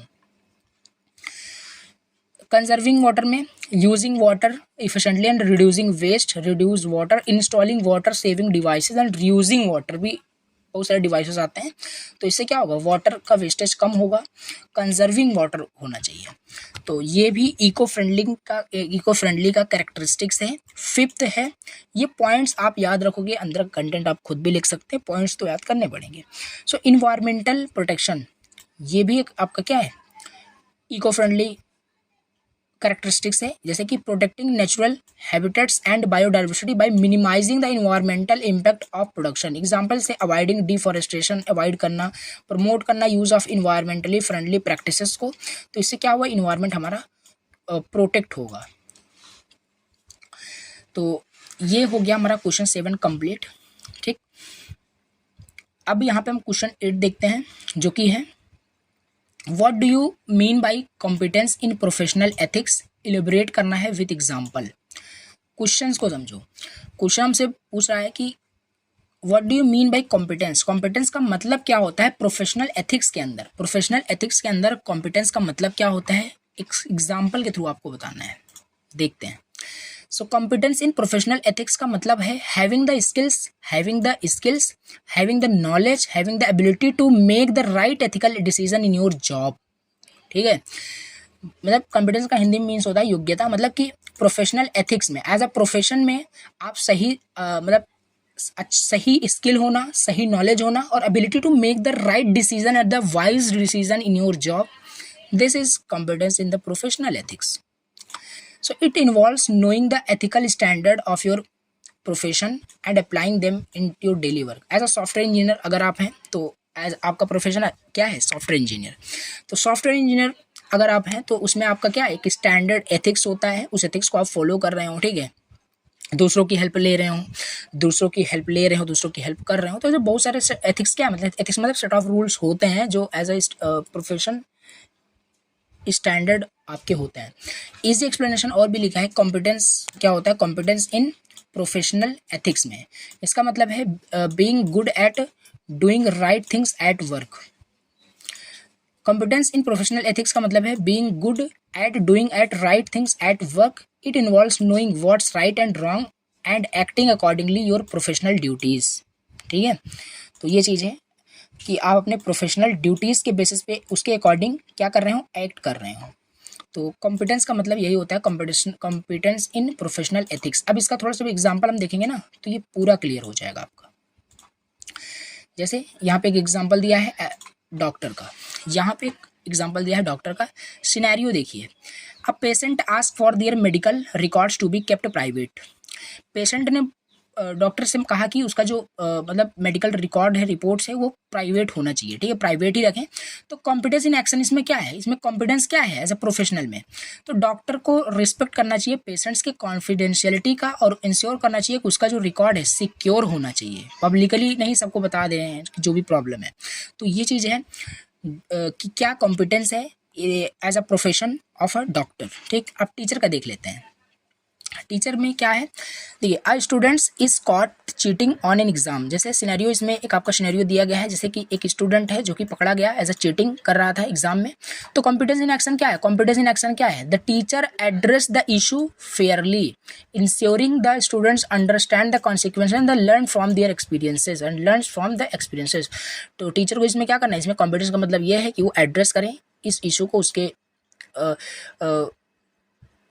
उसके साथ फेयरली क्या करें, इस इशू को एड्रेस करें अच्छे तरीके से। Ensuring the students understand the consequences and the learn from the experiences. तो ये आपका सिनेरियो हो सकता है। ये भी इसमें कॉम्पिटेंस क्या है कि टीचर उसके साथ फेयरली क्या है, एज अ टीचर वो फेयरली बिहेव कर रहा है। वैसा नहीं कि एज अ टीचर फिर उसे मतलब दूसरी तरीके से आप बिहेव कर रहे हो, वो भले ही चीटिंग कर रहा है बट दूसरी तरीके से आप बिहेव कर रहे हो। तो competence in a professional ethics का मतलब ये है कि आप अपने प्रोफेशनल ड्यूटी के बेसिस पे क्या है, एक्ट कर रहे हो। तो प्रोफेशनल ड्यूटी आपका एज अ टीचर है तो उस समय आप अच्छे से ही बात करेंगे।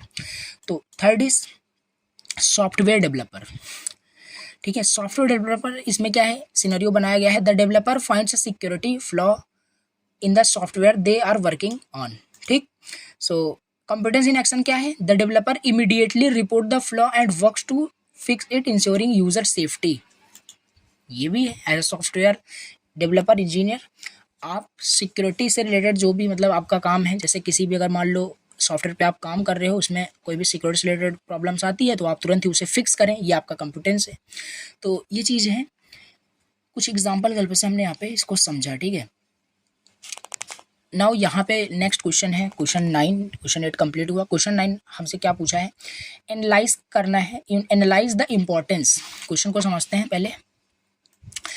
एनालाइज करना है importance of holistic technology in the current scenario with different example, ठीक है। हॉलिस्टिक टेक्नोलॉजी के इम्पोर्टेंस क्या होता है करंट सिनेरियो में आपको बताना है। हॉलिस्टिक टेक्नोलॉजी क्या होता है, हमने यूनिट 4 में ही देखा था, holistic way of life, holistic technology क्या है, डिस्कस किया था। आई नो आपने देखा है, ठीक है, तो समझ में आपको आ रहा होगा। तो हॉलिस्टिक टेक्नोलॉजी बाकी समझेंगे फिर से। तो उसका करंट सिनेरियो आपको डिस्क्राइब करना है डिफरेंट एग्जाम्पल यूज करके हॉलिस्टिक टेक्नोलॉजी के इम्पोर्टेंस को। चलो, holistic technology refers to the development and use of technology in a way that consider the whole system including social, economic, environmental and ethical impacts. It aims to create solutions that sustainable, beneficial to society and mindful of the broader context in which they are operate. Holistic technology का simple मतलब होता है कि create करना, use करना technology को that not only solve problems, वो केवल प्रॉब्लम को ना सॉल्व कर रहे but also consider it's effects on the people, society and the environment पे वो इफेक्ट भी दे रहे हों, ठीक है।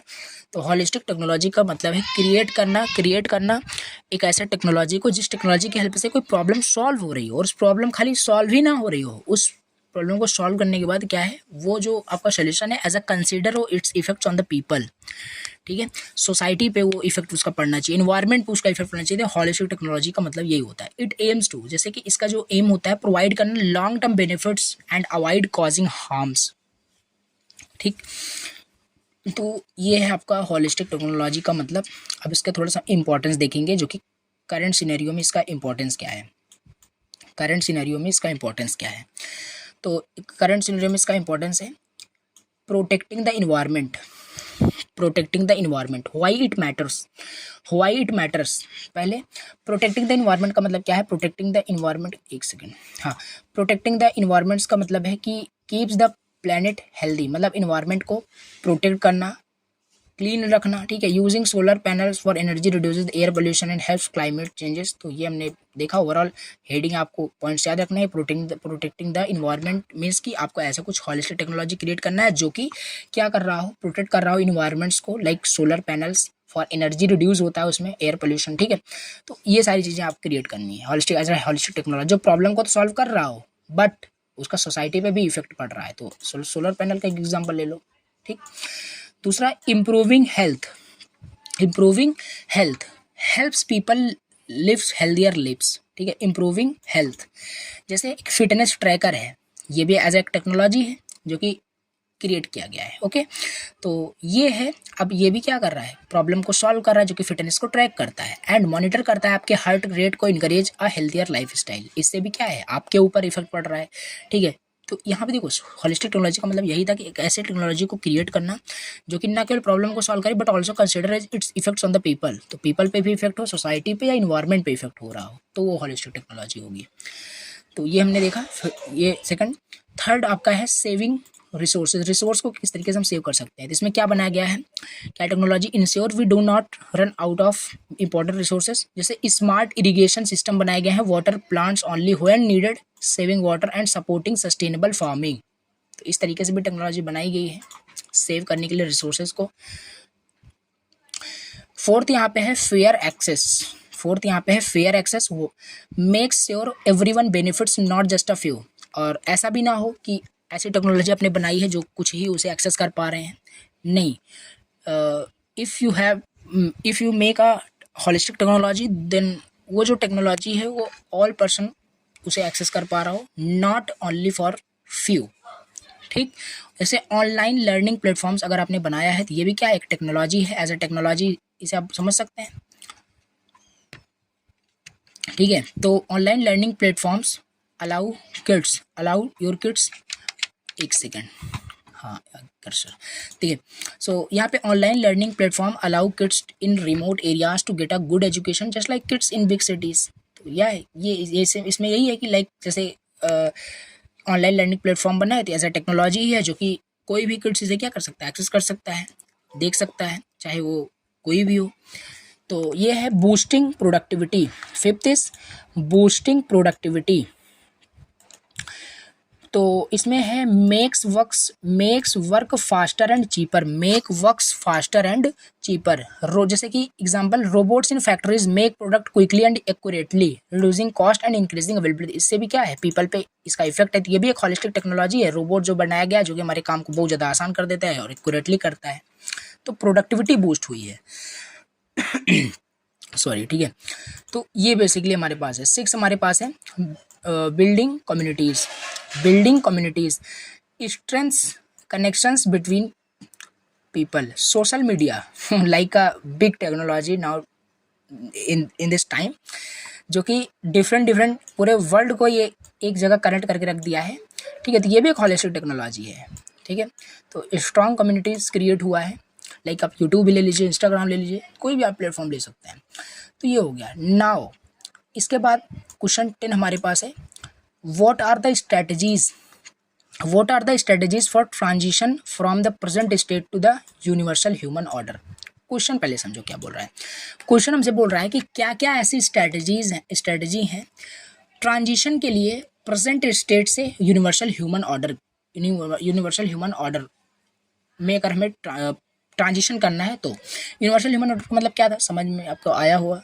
तो उसमें हमें क्या करना है, अभी जो प्रेजेंट स्टेट जो चल रहा है, ठीक है, प्रेजेंट स्टेट जो भी है, इसे हमें यूनिवर्सल ह्यूमन ऑर्डर में ट्रांजिशन करना हो तो क्या क्या स्ट्रेटजी हैं। जैसे कि transitioning from the present state to a universal human order involve करता है strategy that promote harmony, cooperation and sustainable living. Here are some simple strategy to achieve this. अगर हमें ट्रांजिशन करना है प्रेजेंट स्टेट से, जो भी प्रेजेंट टाइम में है, उसे यूनिवर्सल ह्यूमन ऑर्डर में चेंज करना है, ट्रांजिशन करना है, तो क्या क्या स्ट्रेटजी हैं समझते हैं। तो पहले इजी एक्सप्लेनेशन भी यहाँ पे दिया है। यूनिवर्सल ह्यूमन ऑर्डर का मतलब होता है एक world where everyone lives peacefully, their needs are met and environment is protected. Moving from the current state to this ideal world requires changes is how we think and act, कि हम किस तरीके से सोचते हैं, किस तरीके से हम एक्ट करते हैं। तो इसका देखते हैं ट्रांजिशन स्ट्रेटजीज फॉर ट्रांजिशन। क्या क्या स्ट्रेटजीज हैं ट्रांजिशन के लिए। तो पहला हमारे पास है प्रोमोटिंग एजुकेशन एंड अवेयरनेस।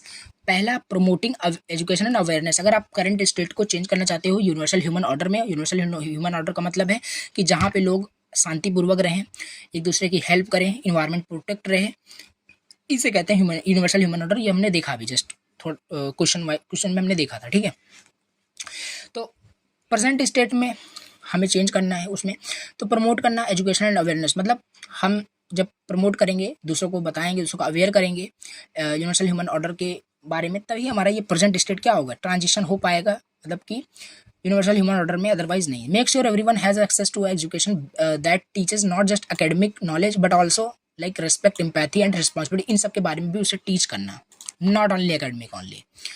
तो यह है implementing programmes that teach children about kindness, environmental care, cultural understanding in schools.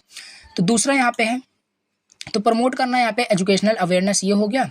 दूसरा है इनकरेजिंग एथिकल लीडरशिप, मतलब encourage practices that protect the environment and use resource wisely, मतलब कि प्रोटेक्ट कर रहे हो इन्वायरमेंट को और यूज कर रहे हो रिसोर्स को वाइजली। तो इस तरीके से क्या है, इथिकली लीडरशिप को इनकरेज कर रहे हैं आप। तो जैसे एग्जांपल दिया है, supporting recycling programmes using renewable energy source like solar power, simple सी बात है, रीन्यूएबल एनर्जी है, and promoting eco friendly products. तो इससे क्या होगा, प्रेजेंट स्टेट जो है वो चेंज होगा कहाँ पे, जिसमें कि हमारा इन्वायरमेंट भी प्रोटेक्शन का भी हम देख रहे हैं और लोगों को एक दूसरे से लोग अच्छे से पीसफुली बात भी कर रहे हैं। तो ये सब हमें कैसे ट्रांजिशन करना है, कैसे प्रेजेंट जो अभी सिचुएशन है इसे चेंज करके हमें यूनिवर्सल ह्यूमन ऑर्डर बनाना है, तो क्या क्या स्ट्रेटजी हम लगाएंगे ये वो देखना है। तो इनकरेजिंग एथिकल लीडरशिप हमने देखा, जिसमें हम क्या करेंगे, हम इनकरेज करेंगे प्रैक्टिसेस को, यानी ठीक है, दैट प्रोटेक्ट जो करेगा इन्वायरमेंट्स एंड यूज रिसोर्स को वाइजली यूज़ करेगा। तो ऐसे ही हमारा तभी हमारा इन्वायरमेंट प्रोटेक्ट होगा ही। तो एग्जांपल यहाँ पे दिया, जैसे आपका solar power is a renewable energy, like जो कि रीयूज़ करता है। तो ये चीज़ अब नेक्स्ट यहाँ पे देखते हैं, next point, ensuring fairness and equality. Ensuring fairness and equality, तो ये भी एक यूनिवर्सल ह्यूमन ऑर्डर का ही था, तो ये भी हम देखते हैं। तो ये भी हम स्ट्रेटेजी यूज करेंगे कि works toward a society where everyone has equal opportunity and rights, create करना laws and protect against discrimination and ensure fair treatment to the people and regardless of their background. तो ये सब समझ में आ रहा होगा कि ये भी स्ट्रेटेजी हम यूज करेंगे। अगर हमें कुल मिला के हमें जो प्रेजेंट अभी स्टेट है इसको हमें यूनिवर्सल ह्यूमन ऑर्डर में अगर कन्वर्ट करना है, ट्रांजिशन करना है, तो हम क्या क्या तरीके यूज करेंगे। तो ये स्टेप्स हमने यूनिवर्सल ह्यूमन ऑर्डर में ऑलरेडी पढ़ रखे हैं, तो वही की एलिमेंट्स यहाँ पे लिखने हैं आपको जस्ट बस, ठीक है। तो इंश्योर करना है फेयरनेस एंड इक्वालिटी, हर लोग मतलब एवरी पर्सन वहाँ पे क्या हो रहा हो, फेयरनेस होना चाहिए, इक्वालिटी मतलब डिस्क्रिमिनेशन नहीं होना चाहिए, इनजस्टिस नहीं होना चाहिए, ये चीज़ें। तो promoting social justice and equality, ये भी जस्ट अभी बताया वही चीज़ है कि basic needs and opportunity and addressing inequality को एड्रेस कर रहे हो। वहाँ पे पॉलिसीज़ ऐसे होगी जिसमें कि सारे पर्सनस को मतलब जस्टिस के साथ बिहेव किया जा रहा हो, इक्वालिटी होना चाहिए, इनइक्वालिटी नहीं होना चाहिए। यूनिवर्सल ह्यूमन ऑर्डर का मतलब ही वही था। तो कुल मिला के आपको यूनिवर्सल ह्यूमन ऑर्डर का मीनिंग अगर पता है ना, तो आप बहुत सारी स्ट्रेटेजी आप खुद से लिख सकते हैं कि किस तरीके से हम अभी प्रेजेंट जो वर्ल्ड है, प्रेजेंट टाइम जो स्टेट है, इसको हम कैसे कन्वर्ट कर देंगे, ट्रांजिशन कैसे करेंगे यूनिवर्सल ह्यूमन ऑर्डर में। तो ये हो गया हमारे पास क्वेश्चन 10 का आंसर। नाउ अब हम इसके बाद नेक्स्ट क्वेश्चन देखते हैं। बाकी इसका थोड़ा सा समरी देख लेते हैं, ठीक है, ट्रांजिशन वाला। और ये क्वेश्चन थोड़ा सा इंपॉर्टेंट है, इसको थोड़ा अच्छे से तैयार करना है। बाकी इंपॉर्टेंट सारे क्वेश्चन आपको करने हैं, सारे इंपॉर्टेंट क्वेश्चन है, सारे सिलेबस के क्वेश्चन है। So transitioning to a universal human order involve educating everyone, educate करना एवरीवन को, प्रमोटिंग सस्टेनेबिलिटी। तो यहाँ पे देखो छोटे छोटे पॉइंट्स में लिखे हैं ना कॉमा लगा के, तो ये सारे आप टू द पॉइंट लिख सकते हैं, तो फिर आप अपने वर्ड में लिख सकते हैं, कोई दिक्कत नहीं। Ensuring fairness, fostering community, encouraging responsible governance, promote करना peace and supporting economic fairness, building global cooperation, promoting health and ethical practice होना चाहिए। बाई फॉलोइंग दीज स्ट्रेटजी, इस स्ट्रेटजी को हम फॉलो करके हम क्रिएट कर सकते हैं एक harmonious and sustainable world for everyone. Means कि हम क्रिएट कर सकते हैं यूनिवर्सल ह्यूमन ऑर्डर क्रिएट कर सकते हैं, ट्रांजिशन कर सकते हैं। नाउ अब ये स्ट्रेटजी मैटर क्यों करती है, ये पूछा नहीं गया है, बट फिर भी हम जितना अच्छा कंटेंट लिखेंगे उतने अच्छे हमें मार्क्स मिलने वाले हैं as a theory subject. So long term benefits क्या होते हैं, जैसे कि this strategy ensure the future generation can live in a healthy and harmonious world. तो ये भी है लॉन्ग टर्म बेनिफिट्स होगा स्ट्रेटजी को, जब आपका वर्ल्ड जो है यूनिवर्सल ह्यूमन वैल्यू मतलब यूनिवर्सल ह्यूमन ऑर्डर आपका रहेगा जो वर्ल्ड है, तो फॉर द फ्यूचर जनरेशन को काफ़ी हेल्पफुल होगा। बैलेंस्ड अप्रोच होना चाहिए, they promote a balanced between economic growth, social wellbeing and environmental protection. तो बैलेंस्ड अप्रोच होना चाहिए एंड कलेक्टिव रिस्पॉन्सिबिलिटी भी है आपका, everyone has a role play in achieving universal human order. तो ये सब आप रीड आउट करना। अब इसके बाद हम 11 क्वेश्चन देखते हैं। What do you mean by sustainable development discuss करना है। देखो पूछ रहा है कि सस्टेनेबल डेवलपमेंट से आप क्या समझते हैं, समझाइए, ठीक है, यही है। तो देखते हैं सस्टेनेबल डेवलपमेंट का मतलब क्या है, समझ लेते हैं। Sustainable development means, sustainable development का मतलब होता है meeting our needs today without harming the ability of future generation to meet their needs, ठीक है। It focus on balancing economic growth, environmental care and social wellbeing. Here is a simple explanation. क्या हो गया था, ठीक है। देखो what do you mean by sustainable development में, सस्टेनेबल डेवलपमेंट का मतलब होता है कि लाइक प्रेजेंट टाइम के मतलब प्रेजेंट टाइम के नीड्स को कंप्लीट करना, मीट करना without harming the ability of future generation. Future generation की जो एबिलिटी है उसको बिना हार्म किए हुए, ठीक है। तो ये है, और इससे बैलेंसिंग एंड इकोनॉमिक ग्रोथ होता है सस्टेनेबल डेवलपमेंट का। तो इसको देखो थोड़ा सा एग्जांपल वाइज समझते हैं कि क्या क्या सस्टेनेबल डेवलपमेंट के एग्जांपल हो सकते हैं, ज़्यादा अच्छे समझ में आएगा। तो पहला हमारे पास दिया है क्या, पहला हमारे पास दिया है यूजिंग रिसोर्स वाइजली। क्या दिया है, यूजिंग रिसोर्स वाइजली। तो यूजिंग रिसोर्स वाइजली मतलब कि रिसोर्स को हमें वाइजली यूज़ करना है, यूज़ करना है नेचुरल रिसोर्सेज को, like water, trees and minerals जो यूज़ करने हैं वो डिप्लीट नहीं करने चाहिए, मतलब वेस्ट नहीं होनी चाहिए। मतलब कि कहने का मतलब है हमें रिसोर्स जो भी हम यूज़ करें from the environment, from the nature, वो वाइजली यूज़ होना चाहिए। Practicing recycling and using renewable energy like solar and wind power.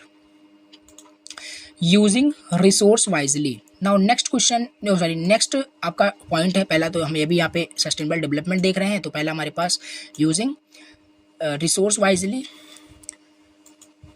Resource wisely हमें यूज़ करना है। और second one is environmental protection, environmental protection make sure our action don't harm the planet. मतलब environment हमारा protect हो, ठीक, ये sustainable development का मतलब होता है। जैसे कि कोई भी हम ऐसा एक्शन परफॉर्म ना करे जो कि हार्म कर रहा हो इन्वायरमेंट को, ठीक। Reducing pollution by using cleaner technologies, अब ऐसा कुछ होलिस्टिक टेक्नोलॉजी निर्माण करना है जिससे कि हमारा जो पॉल्यूशन है वो बहुत कम हो जाए, तो कर सकते हैं। कंजर्विंग नेचुरल हैबिटेट्स, तो ensuring social fairness, next one is ensuring social fairness, make sure everyone has access to basic needs like food, water, healthcare and education. Examples such creating policies that help reduce poverty and ensure equal opportunity for all people. देखो, हमसे पूछा था sustainable development होता क्या है। Sustainable development का मतलब है प्रेजेंट टाइम के नीड्स को कंप्लीट करना विदाउट डीलिंग या विदाउट कंपेयरिंग या without harming the ability of the future generation to meet their needs. जैसे रिसोर्स को वाइजली यूज़ करेंगे तो फॉर फ्यूचर जनरेशन हेल्पफुल होगा।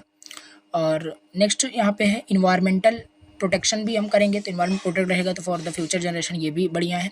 इंश्योरिंग सोशल फेयरनेस भी होना चाहिए, तो सोशली जो है मतलब फेयरली आप बिहेव करें, लाइक जो है food, water, health care, education जो है ये एवरीवन इसे एक्सेस कर रहे हो, एक्सेस कर पा रहे हो। तो इस तरीके से यहाँ पे आपका ये सस्टेनेबल डेवलपमेंट का मतलब होता है। इसे रीड आउट करना थोड़ा सा भी अगर कन्फ्यूजन क्रिएट हो रहा हो तो क्वेश्चन 12 देखते हैं। एंड क्वेश्चन 12 को देखने से पहले अभी थोड़ा सा देखो, इसमें आपसे पूछा था कि केवल क्या होता है सस्टेनेबल डेवलपमेंट, बट इसमें थोड़ा सा मैंने और भी ऐड कर दिया, जैसे कि अगर पूछ लेता है कि क्यों सस्टेनेबल डेवलपमेंट इंपॉर्टेंट है, तो क्यों इंपॉर्टेंट है for the future generation. First point यही लिखना है, ensure that our children, grandchildren have that what they need to live good lives, तो protecting forest so future generation can enjoy them, benefit from the resources। तो ये सब point wise लिखना है। Future generation के लिए इंपॉर्टेंट है, healthy environments के लिए, क्वालिटी ऑफ लाइफ्स के लिए इंपॉर्टेंट है, ठीक है।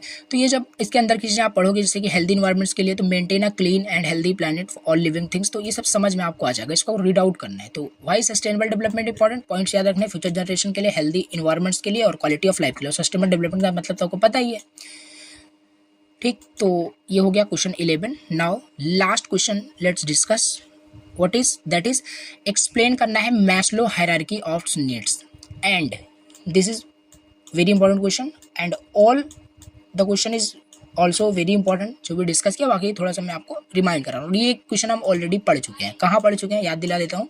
ये क्वेश्चन हमने पढ़ा था टेक्निकल कम्युनिकेशन के यूनिट 5 में, ठीक है। अब्राहम मैस्लो का जो थ्योरी था वो जब हमने पढ़ा था ना, कि पूरा क्वेश्चन ही वहीं से है और पूरा आपका आंसर भी सेम टू सेम है, और इसमें भी आपका आ गया है, इस यूनिट में भी है, तो समझ लेते हैं, कोई दिक्कत नहीं, इंपॉर्टेंट भी है, आ भी सकता है, ठीक है। अब यहाँ पे हमें एक्सप्लेन करना है मैस्लो हायरार्की ऑफ नीड्स। देखो मैस्लो, इनका पूरा नाम मैं आपको बताता हूँ, अब्राहम मैस्लो था इनका, ठीक है, बाकी शॉर्ट फॉर्म है।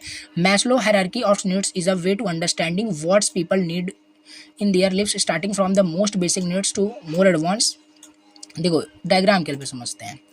यहाँ पे देख रहे हो ये डायग्राम, ये चीज़, इसमें आपका फर्स्ट में आता है, नीचे से ऊपर आपका स्टार्टिंग होगा, तो फर्स्ट में पहले आता है आपका, ये एज अ लैडर की तरह काम करता है, ठीक है।